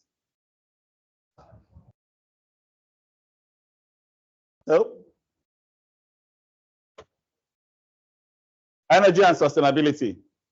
So many levels of energy management, energy efficiency and sustainability management. The triple bottom line. How do you elevate yourself to a strategic level as an FM? Start thinking sustainability. Economic, social, environmental, all tied to sustainability. Quality. All that data are supposed to point you in the direction of understanding customer requirements, delivering to meet customer requirements, understand the gap between what you are delivering and what the customer requires, right? And being able to assess the customer perception of what you have delivered at the end, all objectively, which is numbers. If you're not measuring, counting, and trending, you can't get quality right. Plumbing, sewage, water treatment, there's a whole session for this. And some of these sessions, when we go for field trips, when we go for live facility tours, we're going to analyze them again. You're going to see, 2 weeks ago, was it 2 weeks or 3 weeks ago, we went to Next Oil Towers, the one 3 weeks ago on VI, and we went through each of their systems, one by one, from the helipad to the HVAC system, to their transformer system, to their power system, water system, all the way down to all the automation they have on every floor. We witnessed everything and we lived with, we saw what we are talking about in class, that it is real. People are implementing it. In previous years, with Heritage Place, we've used the Palms Mall, we've used all kinds of facilities across the city, estates. And today, the current class, they're out on a field trip to where? Where did they go today? Olam. So we'll take you out to see things. And then how to organize your FM team, the FM organization, types of contracts in FM, financial management. This is a very key part. This is one thing that makes FM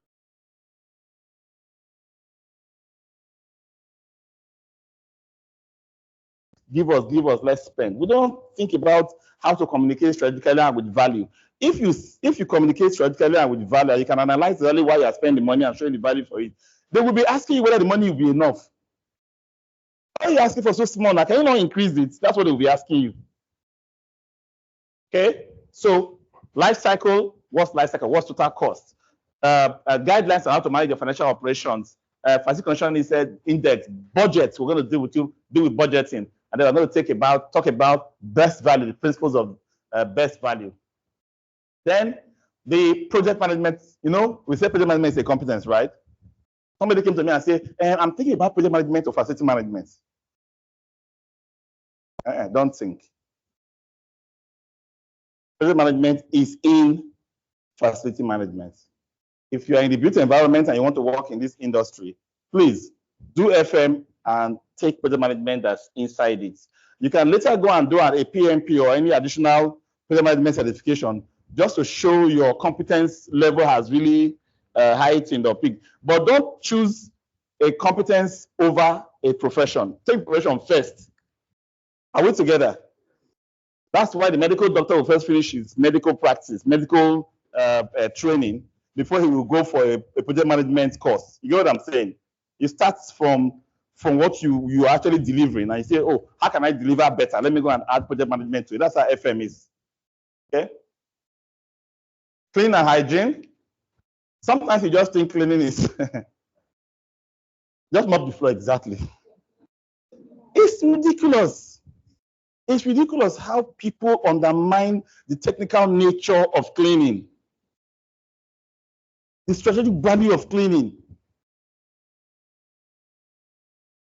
You know, if you say this place does not look international enough, it looks very local, this is the first experience they see. If you go to an embassy or you go to a corporate head office of a multinational, right? From the entrance, everywhere looks so calm, spotless, clean.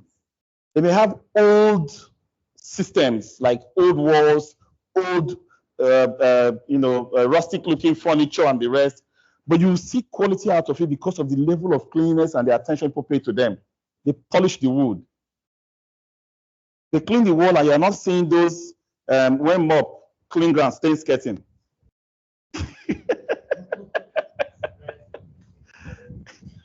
And then some of you will trust the cleaning that has been done, and you just bite your apple, put it on the table and type small, bite again and put it back on the table and type small. Not knowing that it's a napkin they used to clean the toilets, that they used to clean your table. They didn't do color coding.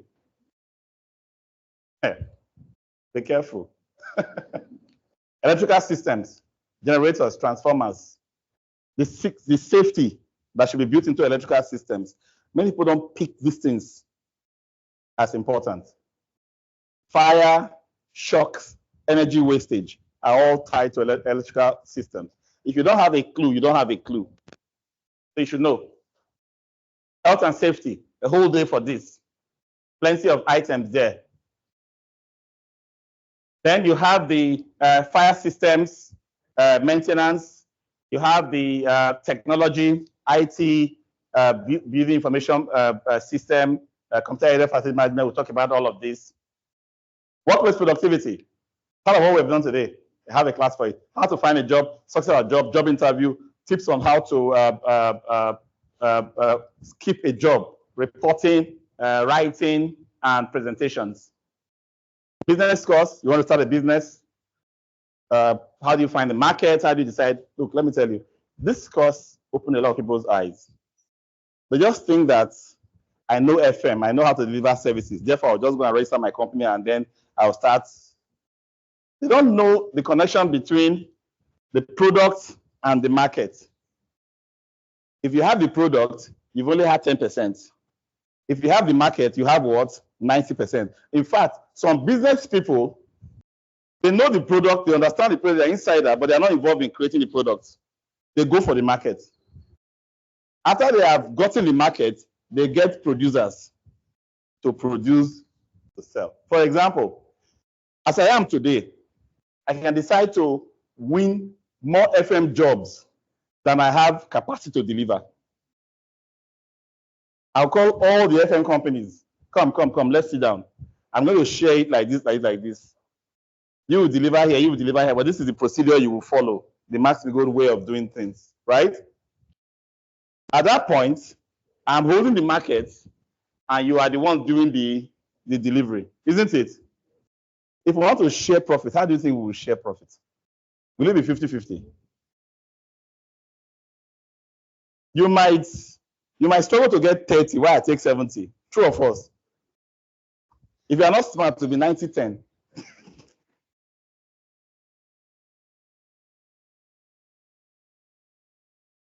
Who clicked away? Click on my slide.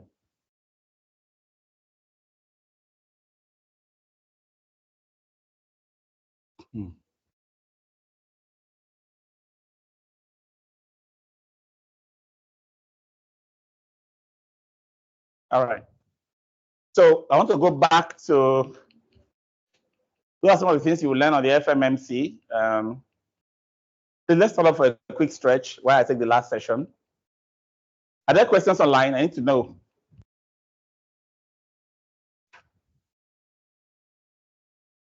All right, questions, please come up. Let's take a stretch. You can't sit down for 2 hours and not stand up, guys. I hope you don't do this in your office. I hope you don't sit in your office and then you just there from morning to evening. Don't do it, oh. Don't do it. Because, you see this life we are in, so sitting down is more dangerous than any other illness when it comes to killing people. Sitting down is worse. Alcohol kills fewer people than chairs. Drugs kill fewer people than chairs. So learn to stand up and do a stretch. This time we're going to do this. Do this. Anyway, just do this. Feel the weight of your hand. Just feel it. Just feel it. Don't move it. Just feel it. Yeah. Then while you are there, you take a very deep breath and out. Do that 5 times.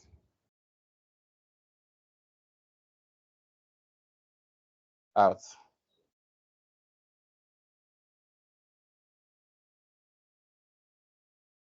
More. One more. Thank you. Sit down. Thank you. Now let me surprise you. If you want to do this, try this later, right? Just tell yourself you want to breathe in and out 100 times, and you want to count it. You'll be extra special if you succeeded in counting 100 without drifting off or doing anything else. You know, we breathe impulsively, right? We just breathe because we are not conscious about our breathing. So the exercise to breathe deliberately, you'll find the hardest thing. Just count, breathe, in, out. 1, in, out. 2. I want to get to 100. Take my number. If you're able to do it, just chat me, say, Mr. Paul, I did it. No, really, I'm serious. I did it. I counted my breath to 100, right? 080-220-20122. Those online, take the number 080-220-20122 and just try that exercise and then tell me, yes, I did it. In fact, you have to rebuke yourself many times. Start again many times because your thought will drift off. You will stop counting. To count to 100, yes, your thought will drift off. The thought will drift off. That level of concentration and being in the present is very difficult for most people. So try it. If you are in that's some questions. Questions, yeah. So there's a question here that says, considering the trend of AI growth development in the present day job world and the challenges it is already creating to job seekers, how can you advise FM professionals to do and stay upgraded and relevant in this field? Are you talking about AI? Yes, I think that's AI growth and development.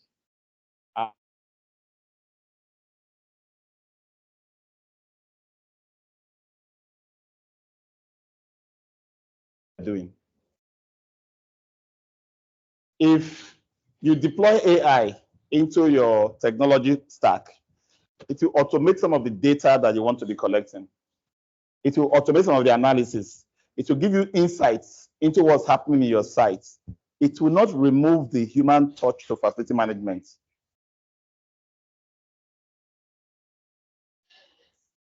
Pardon? Yes, yes, yes. Yes, automation, yes, of course. It can help in automation. It can help you in analysis.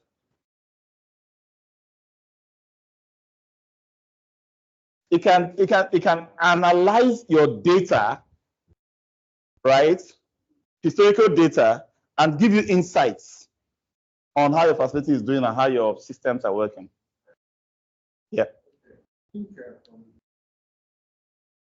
Yeah. I think we are in terms of maybe affecting professionals. Yes. Yeah. Maybe computing automation where you have a DNS. Yes. DNS, instead of somebody going to send someone to go and check where this already is automated on the dashboard. So you mean it will reduce lower level jobs and give jobs at the higher level? Everybody should upgrade. That's where I think everybody should upgrade basically. Yeah. That some areas where normally you should not allow human beings to enter. Yes. Because of getting data. Yes. AI is of course. Yes, reduce casualties, reduce injuries, can send drones to go and scoop and bring information for you. Yeah, yeah. It enhances. Technology will move us all to a new way of running facilities. Pardon? Except those that don't want to be moved, exactly. There are some people that they don't want to move up when it comes to the adoption of technology. Exactly. Yes.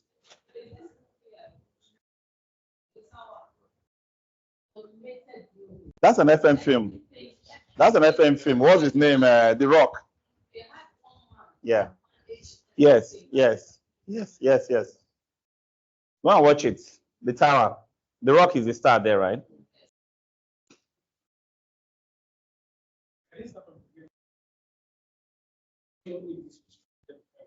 My question is, how viable is facility management after taking this course? When you this course?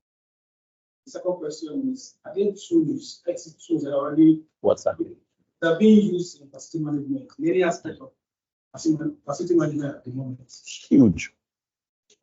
It's huge. FM is highly digitized from the building side, BMS, BAS, their technologies, to IoT, sensors, Internet of Things sensors that are being built to buildings. In energy, where we sit right now, we can go everywhere from monitoring energy use as circuits. You see this fan? This circuit is connected to a fuse in the consumer unit, right? That fuse in the consumer unit is now digitized. You know what, I can't bring all of you in here, but maybe I can see if you can take a picture of that board and display it for me. So every fuse are now digitized. I now know exactly how many kilowatts this thing is running now by looking at it in my phone. I know when it is off or on. I can put it off if I don't want it on, in case there's nobody here. You see that time when you now have just like, you want to have a cool sleep in the night. You don't have credit in your meter again. You just have like 2K. That last 2K. You want to run your AC so you can sleep well this night. You just hold your phone, put off everything, pump, freezer, everything. Don't waste this light. I want to use this light to calm down and sleep. Only AC is remaining on. I can use my phone to regulate my house to that level of strictness because I have metered every point. Are we together? And I can control it remotely. Of course, you've all heard about the doorbell that sees who is outside, CCTV. But do you know that those cameras can now also detect your body temperature? So that it's not only what you say and what you do that I'm capturing, I'm knowing that you are ill. Don't bring an epidemic into my space. So from the entrance, sorry, you cannot enter, you have a fever, go to the hospital. For real. You can imagine how technology can help. Those are all for the building, though. By the time I now get into how we manage, from CMMS for maintenance, that's computer maintenance management, to CAFIM, computer facility management, to IWMS, integrated workplace management systems. There are sophisticated systems that captures all activities, plans, operates, execute reports, captures data. Yes, technology class covers all that. We even have a software vendor, e-facilities from India, take a session on how the software looks, how it works, what it does, and all of the modules that it covers. They did that, I think, this week. The current class did that this week. So we have all that covered in the program. Yes. It is very viable. I think we answered that question before you came in. Employers come to us to verify certificates of our people. You see, the program gives you a balance of technical skills, managerial skills, interpersonal skills, but it has a stronger impact on your paradigm shift. So the way you commit, your loyalty, your strategic thinking, your ability to see things from different perspectives, think out of the box, and be a solution-oriented person is built in with every exercise, every class, every assignment. You're exposed to people from all walks of life. So you have a new way, basically, of appreciating your role as an FM. So that's what the program does. It changes mindsets. Okay. All right. So yes, that's what I was talking about, right? You see each of these, right? Yes. This one can be used to switch off something remotely. So instead of me to put normal breakers there, I just put IoT breakers. I can use them in this consumer user. I can use them in my main feeder panel for warehouse number this, storage this, office that. I can control what each person uses. All those era of dividing light bill and what do you call check meters, we've moved past there. We are beyond check meters and stage metering. No, we are now at circuit level metering. So if I send you your bill, 200K at the end of the month, you yourself will know how much water heater consumed, how much AC consumed. You ask yourself, there was a time I asked myself, why is water heater consuming so much? Please, put it off permanently. Let's do exercise every morning. Because I realized that it's only in the morning when we wake up and feel cold that we use water, hot water. So we now instituted 6 o'clock exercise, skipping in the morning. When you skip for just 20 minutes, hot water is gone. You save that one because you know how much water is costing you. So you remove that one and generate the heat and then save that one. It's true. You know, there are some times because the sun is so hot outside, your AC is wasting energy. It's working. The room is not getting cold. Ban AC in the afternoon. Open window. If you have noticed that the AC is costing 40,000 across the building for 3 hours in the afternoon, and yet the place is not a cool. Save the 40K, open window, isn't it? But you won't take a decision until you actually know how much the AC is consuming at a time when it's not producing cooling. Intelligence, data can bring all that. Okay? And then many people have facilities where whether people are there, people are not there, the cost just keeps running. Occupancy sensors can pick all that out. And I showed you this meter now. I can start to connect my occupancy sensor to the same software so that Before, instead of me checking by myself to put things off, before I realize that people have left, the system has already realized people have left. It switches off by itself. Even if it's just 1 hour, it saves a lot. Come to this campus in the morning till 9:30, the whole street lights are on. By 6:30, the sun is so hot, sharp, that it can blind your eyes. Why are security lights wasting 3 extra hours? So if your sensor has been programmed properly, what will it do?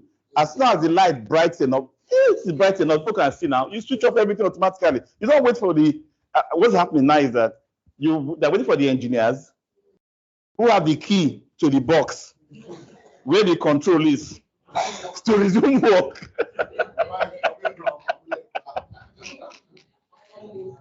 Look at my slides.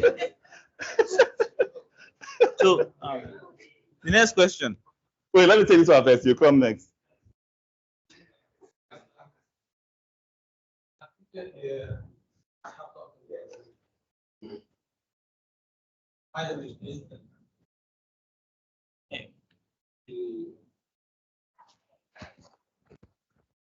My name is Vincent Tatu, a product of this university. Okay. I studied business administration and majored in marketing. And I've been doing this marketing job for quite a long time. At least I work with British America Tobacco, of which I helped them to create not less than 4 outlets before my church asked me to leave the job. Then I picked up another job with Mr. Chief, Salt and the Cubes. And I created a lot of outlets for them in the Southeast. And when I returned back here, I discovered that they don't want to extend the contract. Then I have to go into private marketing, which I'm doing now. As at now, I'm a physiotherapist. Through this training and the experience I have today on facility management, how do you think it will help me in my marketing career? That is my question. Okay. That question would have been easier for me to answer if you had asked how we will be able to transition from marketing into facilities, or how you're going to use the skills you've earned as a marketing professional in facility management. Because you see, we talked about business case communication just now, right? A marketer is able to convince people, isn't it, to buy your ideas, to buy your services, to buy whatever you are selling. It's a skill you need in FM. But if the question is how to use FM skills and competencies to help you further marketing, you're in the wrong class. Because my goal is to get you to, move using your marketing skills and background inside facility management. Okay, let's take this one. The question is, your 2024 budget was projected and submitted for approval in 2023. Yes. Which inflation and increase in general cost of goods and services were considered and factored into the budget? Yes. However, with the current development of the FG on electricity, where band 8 tariff spiked from 66 naira to 225 naira per kilowatt hour, over 200% increase, effective second quarter year 2024. As a good FM, how do you go about this? Knowing fully well with the current spike, your budgeted allocation for electricity for year 2024 is not feasible with the increase. Exactly. Fantastic. You write a business case. Many FMs right now, they are working based on everybody they see within the Apple now. So nobody should ask me to try and manage the budget of last year again. So we'll just take them as we see them. No, that's unprofessional. Professional thing to do is immediately make a case for budget adjustment. Now, the moment the rates change. You were on band A and your price was 100 naira. Now it's 220 naira, right? What do? You quickly make a business case. You will take the premise for your budget, which is based on kilowatts, isn't it? On the rates you were paying last year. You already factored in the 6 monthly NEC, the increased rate every 6 months. We already know that. So you already factored that in, right? That's how you created your budget this year. But now there is a removal of subsidy, isn't it? And with this removal of subsidy, this is going to be the impact on every kilowatt that you consume. Even though you are going to, with this change now, make effort to reduce the kilowatts you consume, your overall cost will still be higher by X amount. Do you get what I'm saying? And you present this analysis. And then you push and push and push until you get management sign off on it and say, your budget has now been adjusted. This is now your new budget. Don't assume that the MD see what's happening in the market now, so he cannot be coming to be bullying you about not managing your budget. No, you have to write. Follow a proper procedure for documenting your observation of the changes and how that change is going to affect you and your organization. Are we together? If you didn't do that, you are sleeping on your hand or sitting on your hand and hoping that there should be understanding. My dear, when the blowback comes, you will still come and I will tell you it is your fault. A young man came to me and said that he was fired as an FM. Oh, are you fired? The auditor was the auditor was using his fan. The MD was not happy that the auditor was using his fan because the AC stopped working. So he called me into the office and he was lambasting me. This. And I said, "You ever tell me that his AC is not working now?" I was just laughing. He was surprised that I was laughing. As if I was your MD, I would have also fired you. So the auditor should do the inspection. The auditor should report to you as the boss. That his AC has spoiled since yesterday. Whereas your job was to make sure you checked on the auditor daily to make sure that he's comfortable, not just ACO. Everything. Your job is not necessarily primarily the building. Your job is the people, isn't it?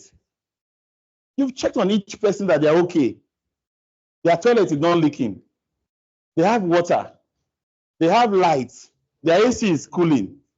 Then you can now go and start doing other strategic job in your office. Not waiting for your office and waiting for the call. FM, hello, this is the FM office. Our socket just stopped working. There's no light in the C section of the building. All right, no problem. We'll send technicians to you. Excuse me. Excuse me. You've turned to the boss. That's not your job. Your job is to make sure you're on your feet, going around everybody. Already you have a plan, right?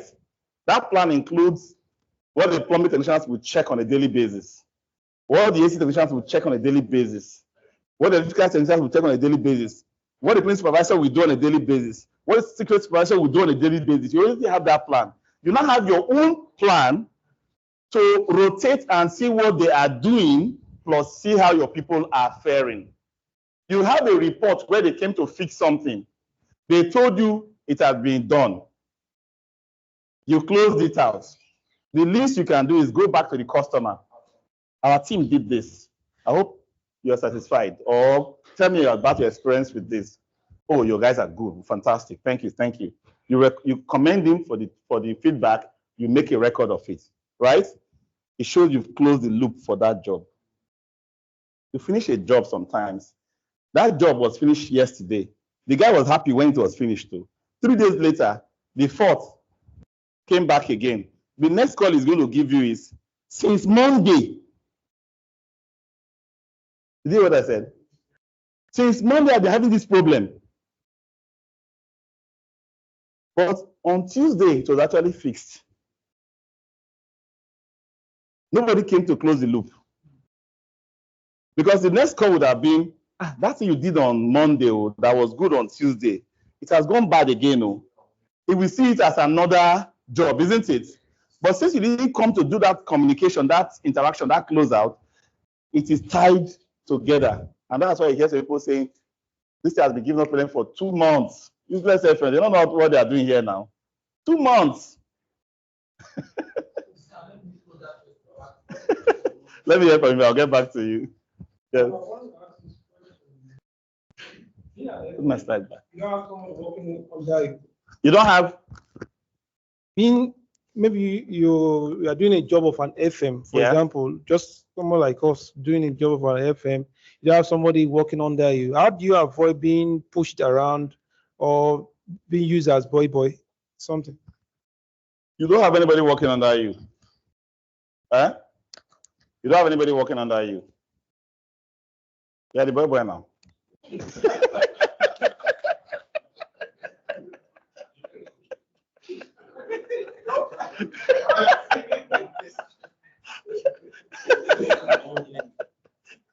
Abi, there was no boy in the matter now.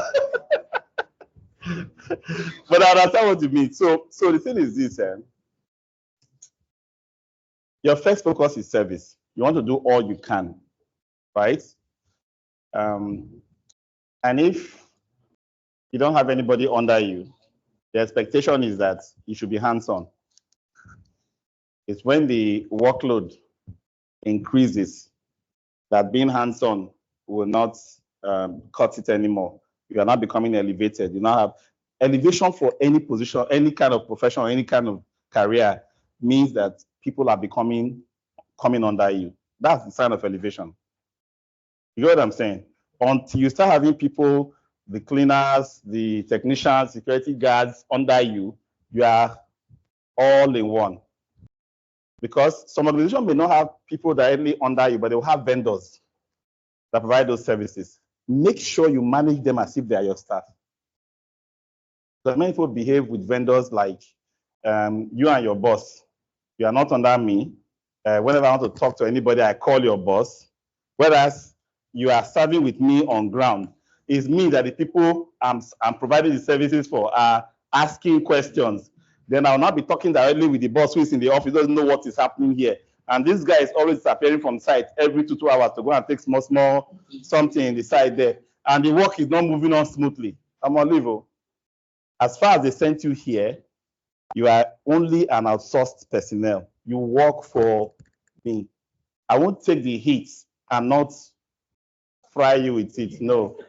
We will. So you bring them in. You understand? You bring them in under your wings and manage them very well. Okay. Any more questions? Yeah, there are several. I'll come to you one more. As an FM managing a facility, assuming they supply poor quality of material or AGO nor PMS, do we escalate it or reject it? Also, what if you met such standards in the company? Do you continue with such or what? The second question is obvious now. How can you meet something and that is bad, you don't continue with it? That last question is not just there at all. If you meet a bad system in the place, immediately you get on board, you make a change. Okay? Now, the first one about poor quality being supplied. Guys, specification. Is that what we establish here? Specify. You want to order diesel. Don't just say procurement, please bring 10,000 liters of diesel now. What is the meaning of that? The diesel must have specific grammage, density, must have certain color opacity level, must have that spark specification. Everything you buy must have specifications.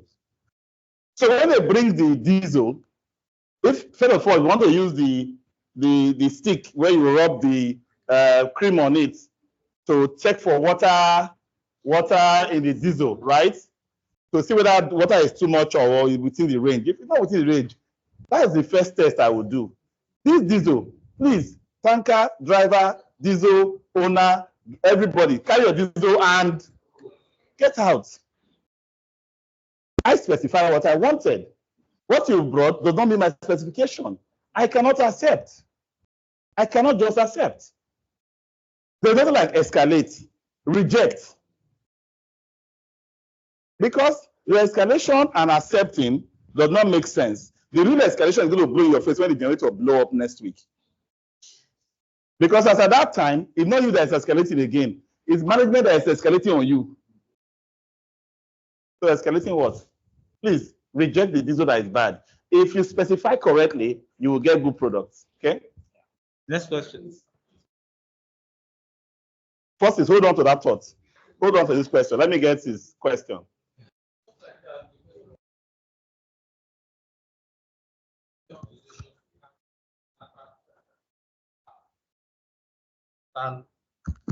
FM official, a report has been given to you of maybe fan is not working. Or let me use it as an example, as our facilitator. You know that you cannot do without lapel. And it happened that you came in this morning, and as we are delivering lecture, the lapel disappointed you. What will you do? Lapel disappointing me is something that I've used again, I've experienced again and again and again.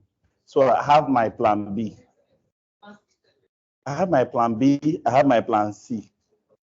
If I give you a typical example, if the lapel doesn't work anymore, I know that my lapel can pick 3 feet of anybody. All I'll do is walk close to the person that is talking. But like this, if he speaks, he'll pick. Until they get it to work, I'll just walk within the room and get 3 to 4 feet of each person, and I'll pick what the person is saying. Are you getting what I'm saying? It has to be conscious, pre-thought solution to problems before they happen. Forces. How do you fight against forces?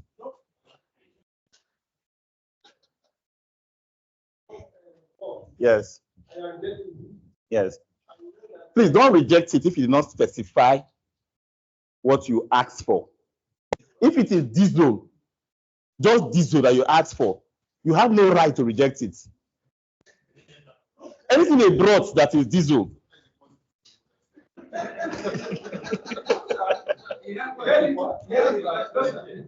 Yes. Yes. Yes. You get it based on if it meets requirement number 1, number 2, number 3, and you write a report. Immediately you reject it. You create an incident report that documents the reasons for rejecting it. Go on.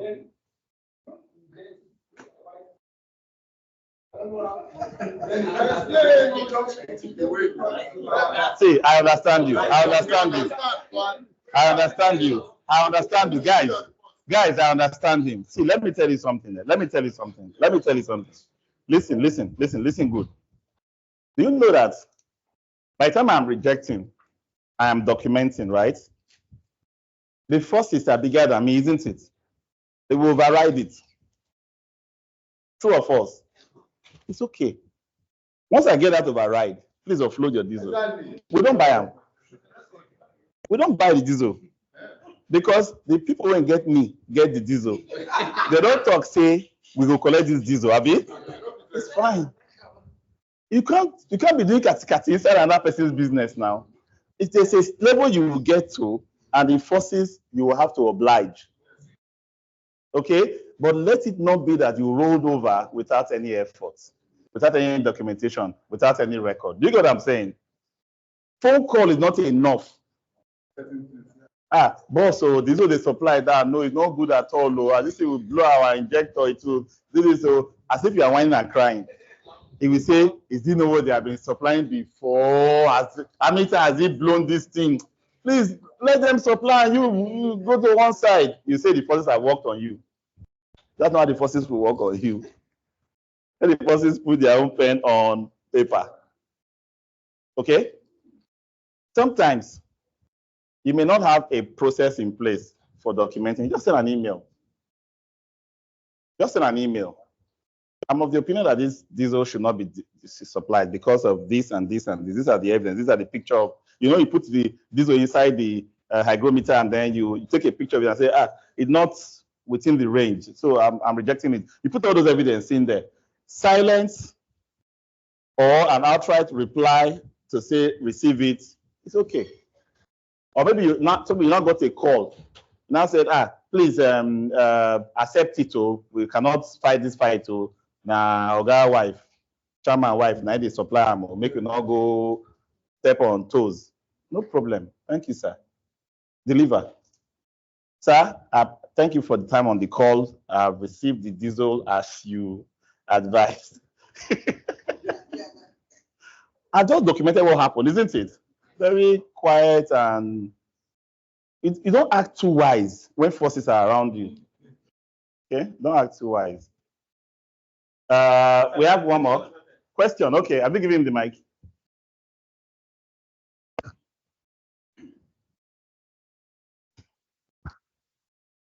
Yeah, good day, sir. My question is on power supply. When you are about to manage the power supply, what of in plumbing where there is a sensor, WC sensor, basin taps and all that works with light? How is it going to affect? Sensors don't use too much light. Those are not where you want to save energy from. They call them ultra low voltage for a purpose. They use very little energy. You understand? So don't go and save energy in that area. Save the big ones.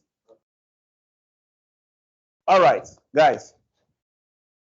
We have several other questions. So what is the difference between a facility manager, facility supervisor, and a property manager? Nomenclature. You just give different titles for the same. But if you're asking me the difference between property management and facility management and real estate management, I can give a definition. But if you are asking for manager, this manager, that, they are all titles and semantics. Because a company can employ somebody and call him the property manager when they also mean facility manager and they also mean maintenance manager, right? They can employ somebody as facility manager and also mean property management functions inside facility management, right? So the title is irrelevant. But I can give you a difference between facility management, property management, and real estate management.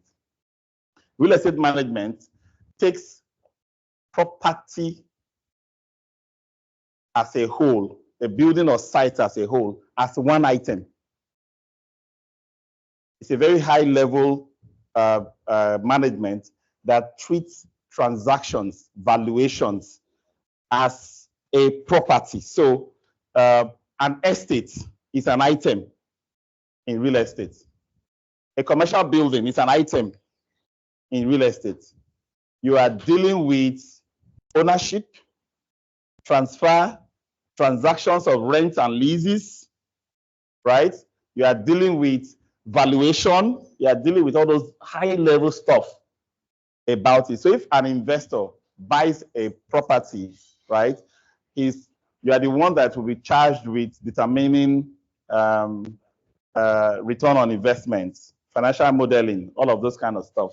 Long-term strategic planning for the purpose of the building, how we're going to change its purpose, and so on and so forth. That's very high level. The next level is property management. Property management takes a building for transactions purposes, renting, leasing, communication with tenants and other owners in multi-tenanted, multi-owned facilities, managing all of those land use charges, managing compliance with regulatory authorities, managing relationship with third-party regulators like fire and emergency and the rest, right? So property manager is at a higher level. It also sees the building as one, but it deals with each component of the building as a life cycle, in the life cycle way, like the roof, 20 years, the doors, 30 years, the floors, 25 years and so on. So the property manager sees the longer picture, right, of a building purely as transactions. How much we put in, how much we get out. The facility manager sees the building in terms of how it is used, user focus. Assets to a facility manager are the components and the movable and the non-movable items you have in the building. So if facility manager, the floor tiles is an asset. The AC is an asset one by one. Each fan is an asset one by one. So a property manager, a real estate manager, this is all a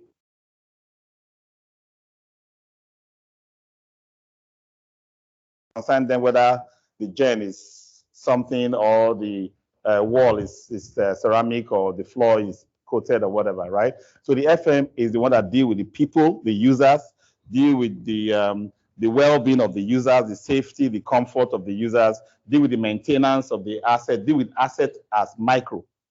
Okay, so that's the relationship. So if you are in an organization where you have a property manager and a facility manager, learn that the property manager is your boss.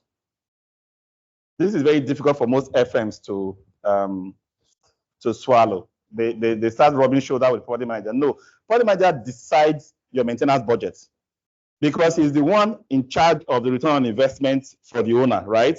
He's deciding your service level. You cannot provide service level at any level because he's going to put it at a level where he can see profit. You know, there are some facilities that the rent is not even able to pay for some of the services you want to provide, right? So he has to say, look, we can't do that. We have to keep it to the level of this property. So they make such high-level decisions. Okay. What is the main functions? What are the main functions of the FWS facility and workplace? He's talking about FWS. I'm not saying anything about FWS. Ask him to rephrase this question. How can you help someone who is not sound in writing and oral communication to be an FM? Ha! Problem.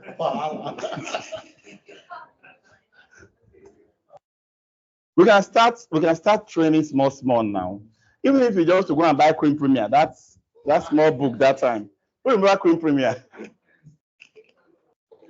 Cream Premier, Abby? Is it Primer or Premier? It's Premier. I've been calling that thing forever.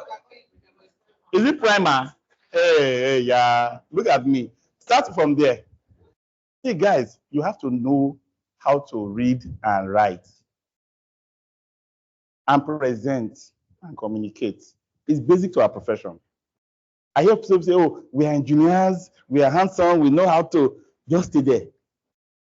Just stay there. If you want to elevate to a managerial job, you know, facility management is one profession where as an entry level, you're already in management. You know what I'm saying? You're already in management. Engineers, you can finish engineering school and start in the boiler room, twisting things and turning things inside there. The same person who graduated with you from management school is going to come with a folder, biro. Both of you graduated the same day. You are the one turning the wrenches. He's the one recording, observing whether he did it well or didn't do it well. So automatically, he's already starting at a level higher than you. Well, so from one industry to another, they may have different. Take for example the medical industry. Do you know that hospitals are supposed to be run by nurses and matrons, not by doctors? Professional, they are. The medical directors are supposed to be heads of practice. They're not supposed to be involved in the administration. But you see FM budgets going to medical director to approve because he has claimed the top spots. It shouldn't be. It shouldn't be.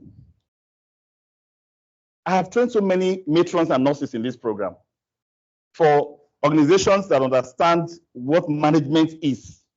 You know, those nurses are the facility managers of the environment. They come for training because they know the kind of job that they have to do. You don't need doctors for that. If a doctor wants to go into administration, you come for training. Some do, yeah. MBAs and management training, they do. Okay? Last question. How many more do you have there? One more. Let me take it. Go ahead. When will another training of this kind come up?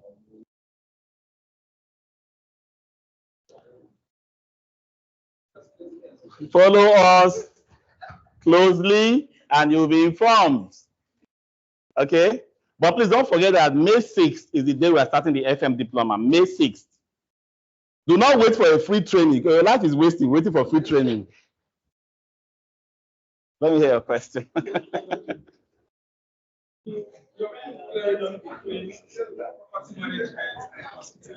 Yes. Facility management and property management. Now, it is clear that the property manager is higher. Now, how can one climb to that level? Yes. The moment you start doing strategic facility management, based on what we train you in facility management, you automatically become the property manager and the real estate manager. It's a natural transition. It's a transition that if you become the property manager and facility and the real estate manager, people who read only real estate or property management coming into the field work under you. Because you've come from a very broad body of knowledge to elevate yourself by your practice to property and real estate, and you are now in those positions, everyone else coming will just be like clerks to you. Okay? It's all in the body of knowledge already. If you look at 11 competencies, real estate management is already there. Yes. Okay, in a situation whereby you just go to the company and maybe the technical stuff you think you know, then when you go there, it's now so that it's an upgraded one and you're not even familiar with it. You met what was upgraded?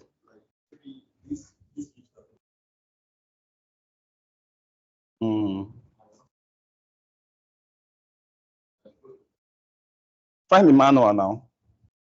There has to be a manual. If you didn't find a manual, go online, snap a picture, and use the picture to search on Google. Please, how do I operate this thing and this image I'm looking at? We are saying the same thing. There are documentation online. Just find who made it. Is it a Cummins engine? Is it a whatever kind of equipment you have there, Schneider, whatever? Just find them. Download the map and read. FMs are very bad in this area. We want to just assume that what we used to know will always work. So we refuse to read new information regarding new systems. So find them, download them. I don't allow your generator guys who wants to manage generators tell you, just pay me 2 million. Don't ask me what I'm going to do. I don't allow that rubbish. You will break down the task one by one. And I will check to be sure it aligns with the manufacturer's recommendation. And I will use your own specification to create a checklist to monitor what you are doing. You can't tell me you are the expert of my equipment. Why? You can't be better at it than the owner. Okay? Let me ask you a question. From now on, ask me questions that has to do with the FM diploma, why you will take it, why you will not take it, and what challenges. So I want to quickly have that discussion now. I know that all of us sitting here on this side have not taken the FM diploma. Have you? Excluding our madams here and our guy here. So I want to hear from you exactly what will make you take it and what is stopping you from taking it. Yes, please.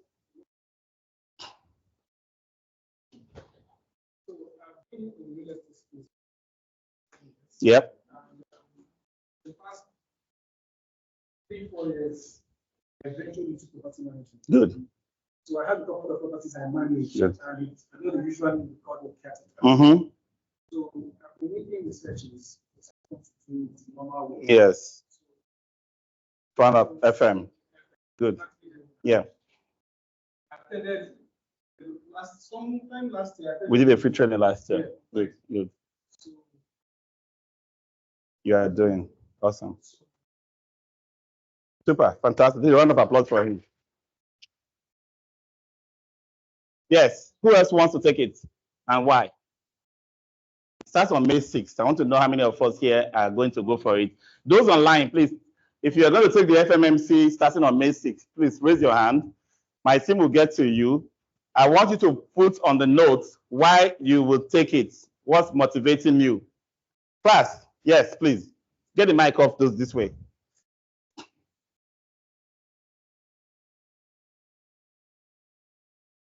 Please take the name of, what was the first one that spoke? Him?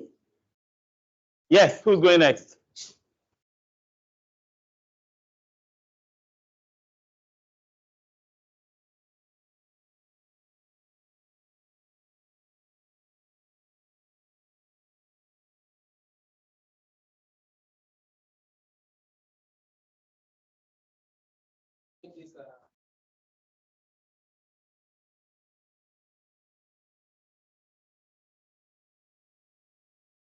I don't really know what it entails. That's my research. I found out about it. So it's also advantage what I do because I know it. Good, fantastic, fantastic. Round of applause. There was somebody beside you, yes.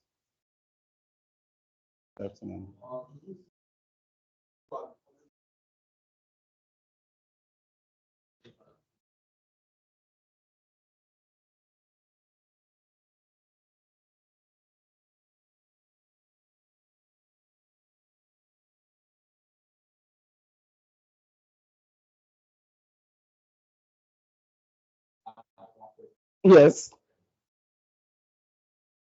Yes.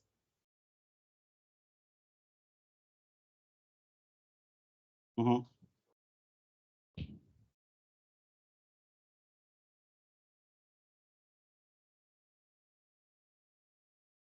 Mm-hmm. Good. Yeah.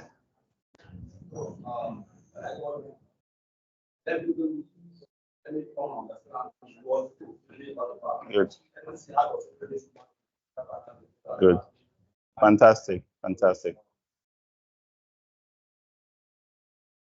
Fantastic. And another awesome thing about people who have a specific niche that's bringing them into the FM industries, there will always be opportunity for collaboration. If you come into the program, you will hear some of the things that we are doing as Max-Migold. The industry, the facility management industry, is so broad, so big, so deep that we are not scratching the surface of what we need in the industry yet. How many of you have heard about BIM, Building Information Modeling? Yeah? Internet of Things, IoT, software, smart systems for doing basic things that we do. We're just basically at the scratching the surface of those. If you were, there's somebody here. I'll get the mic to you soon. If there, okay, I'll get to you. If there were major projects that we're going to do, like we're working on a massive platform, FM platform, an energy management dashboard. We want to have tech people who are also facility managers. It will be our first port of call, because when you understand what we are trying to deliver and you have tech skills, it will be easy for us to communicate the vision of what we are trying to build to you, and your work will become easier to develop fast. Tech, they tend to behave like architects. They can design for anybody, but they will ask questions and ask questions and ask questions for you to pour your brain on them, isn't it? Which means I'll basically have to teach them FM from scratch to get them to understand how FM works, to code properly for me in FM system. But if you already know how to code, and then you now come and learn FM, and I want to build an FM software, I'll give you a one-page summary of what I want to build. And you will run, because you know all the body of knowledge, you know terminologies to use. Like one software, somebody came to show me, asset register. He wrote it as asset inventory, right? And I'm cracking my head. You have to change that to asset register, not asset inventory, because we have inventory management for consumables and spares, different from asset management, right? I have to explain the difference of these two concepts to that person. So if we have more FMs, people who have qualified in FM from the FM diploma, interested in such projects, it will be easier to work with. So welcome. Yeah.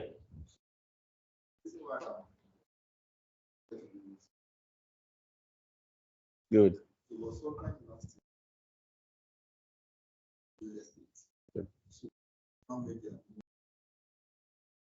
But I noticed that I ended up doing facility management. Yes, yes. Mm-hmm. The assets and the building, yeah. That's it.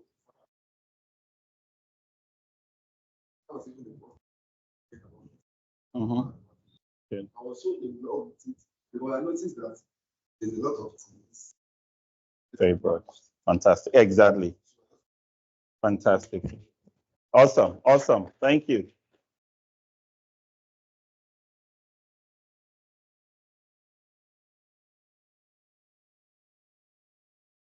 Please, if you're online and you have dropped your reason why you want to do the FMMC, also add your email and phone number, right? We're just picking them up as you are there, okay? We'll reach out to you. Yes.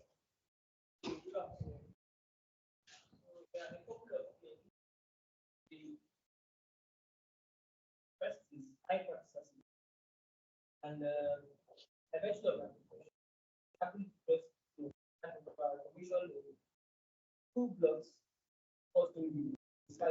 Okay. Wow. Yeah, it is. Yeah. So, at the end of managing our commission, there was a question if what's up? Because I was happy to have all the manuals. Yes, the system's installed. Yes, yes. Yes, exactly. Yes, exactly.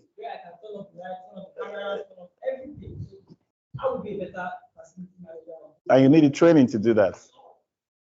I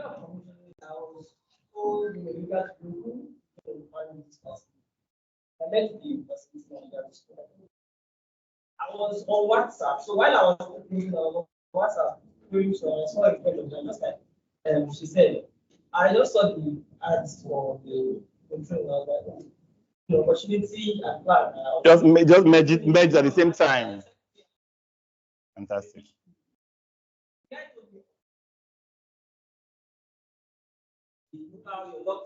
Mm-hmm.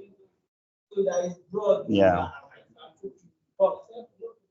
Let's go and get to do it. Fantastic. Fantastic. Yes, who's going next? Because I'm going to come back to those who don't want to do it and why. Everybody must speak. So I want to do it and why. That's what we are still on. Who's going next? There's a hand up. Please, we are still on, for those online, we are still cataloging those who want to take the FM diploma starting on May 6th and why you want to do it, okay? Just drop your comments and then your phone number and email. The team will pick it up. Chance to speak. Whose hand is up?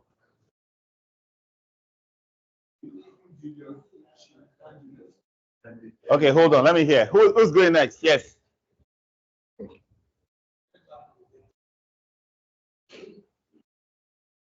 Glad to say I have a mentor.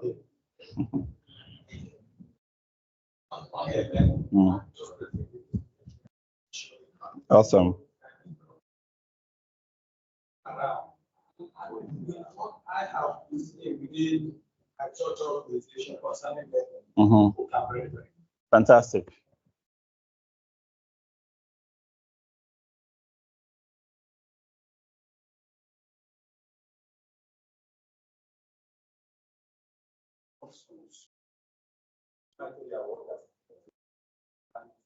Yeah. Is FM, yes. Yes. Fantastic, fantastic. Fantastic. Very good. Fantastic. I sent it to a friend to another person called me. Ask about that. About the loan, okay, yes. Yes. No, it runs beyond. The class runs for 3 months, and you can choose a 6-month payment plan. You know, I told you that once you set up the Lydia platform, with your BVN and details and validate your bank through the mandate form that will be there. And the bank accepts those signatures. Yes.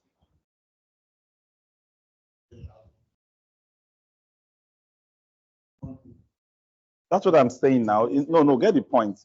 The day you set up for that system, we get the full money. You are paying back small into the system. 3 months, 6 months, you are paying, right? But we have gotten the money from the onset. That's why it has to be a system that you cannot choose to not pay. That's what I'm telling you. It has to be an honest system. Three. There's still one more in September 2nd. Yes. Yes. If you are going to pay without the flexible payment plan, right, you will pay half before the program starts. 1 month into the program, you will pay the balance, right? That 1 month into the program, if you have not paid the balance, you will be blocked completely from the program that day. Do you understand? Until you pay the balance. There will be no, please add 1 day or 2 weeks or 1 week. It's not there. That day you'll be blocked up. There's a learning management portal, right? Where we are all inside, where all the course materials and the videos and everything are all there, where all your assignments are being done. You automatically be logged out of that portal the day you did not pay, if we allow that. And that's the only payment plan that allows you paying by yourself without setting up direct payments. 2 months, 50% down, 50% in a month. Every other person is going to take 3 months or 6 months will have to sign up with the compulsory collection system. Okay?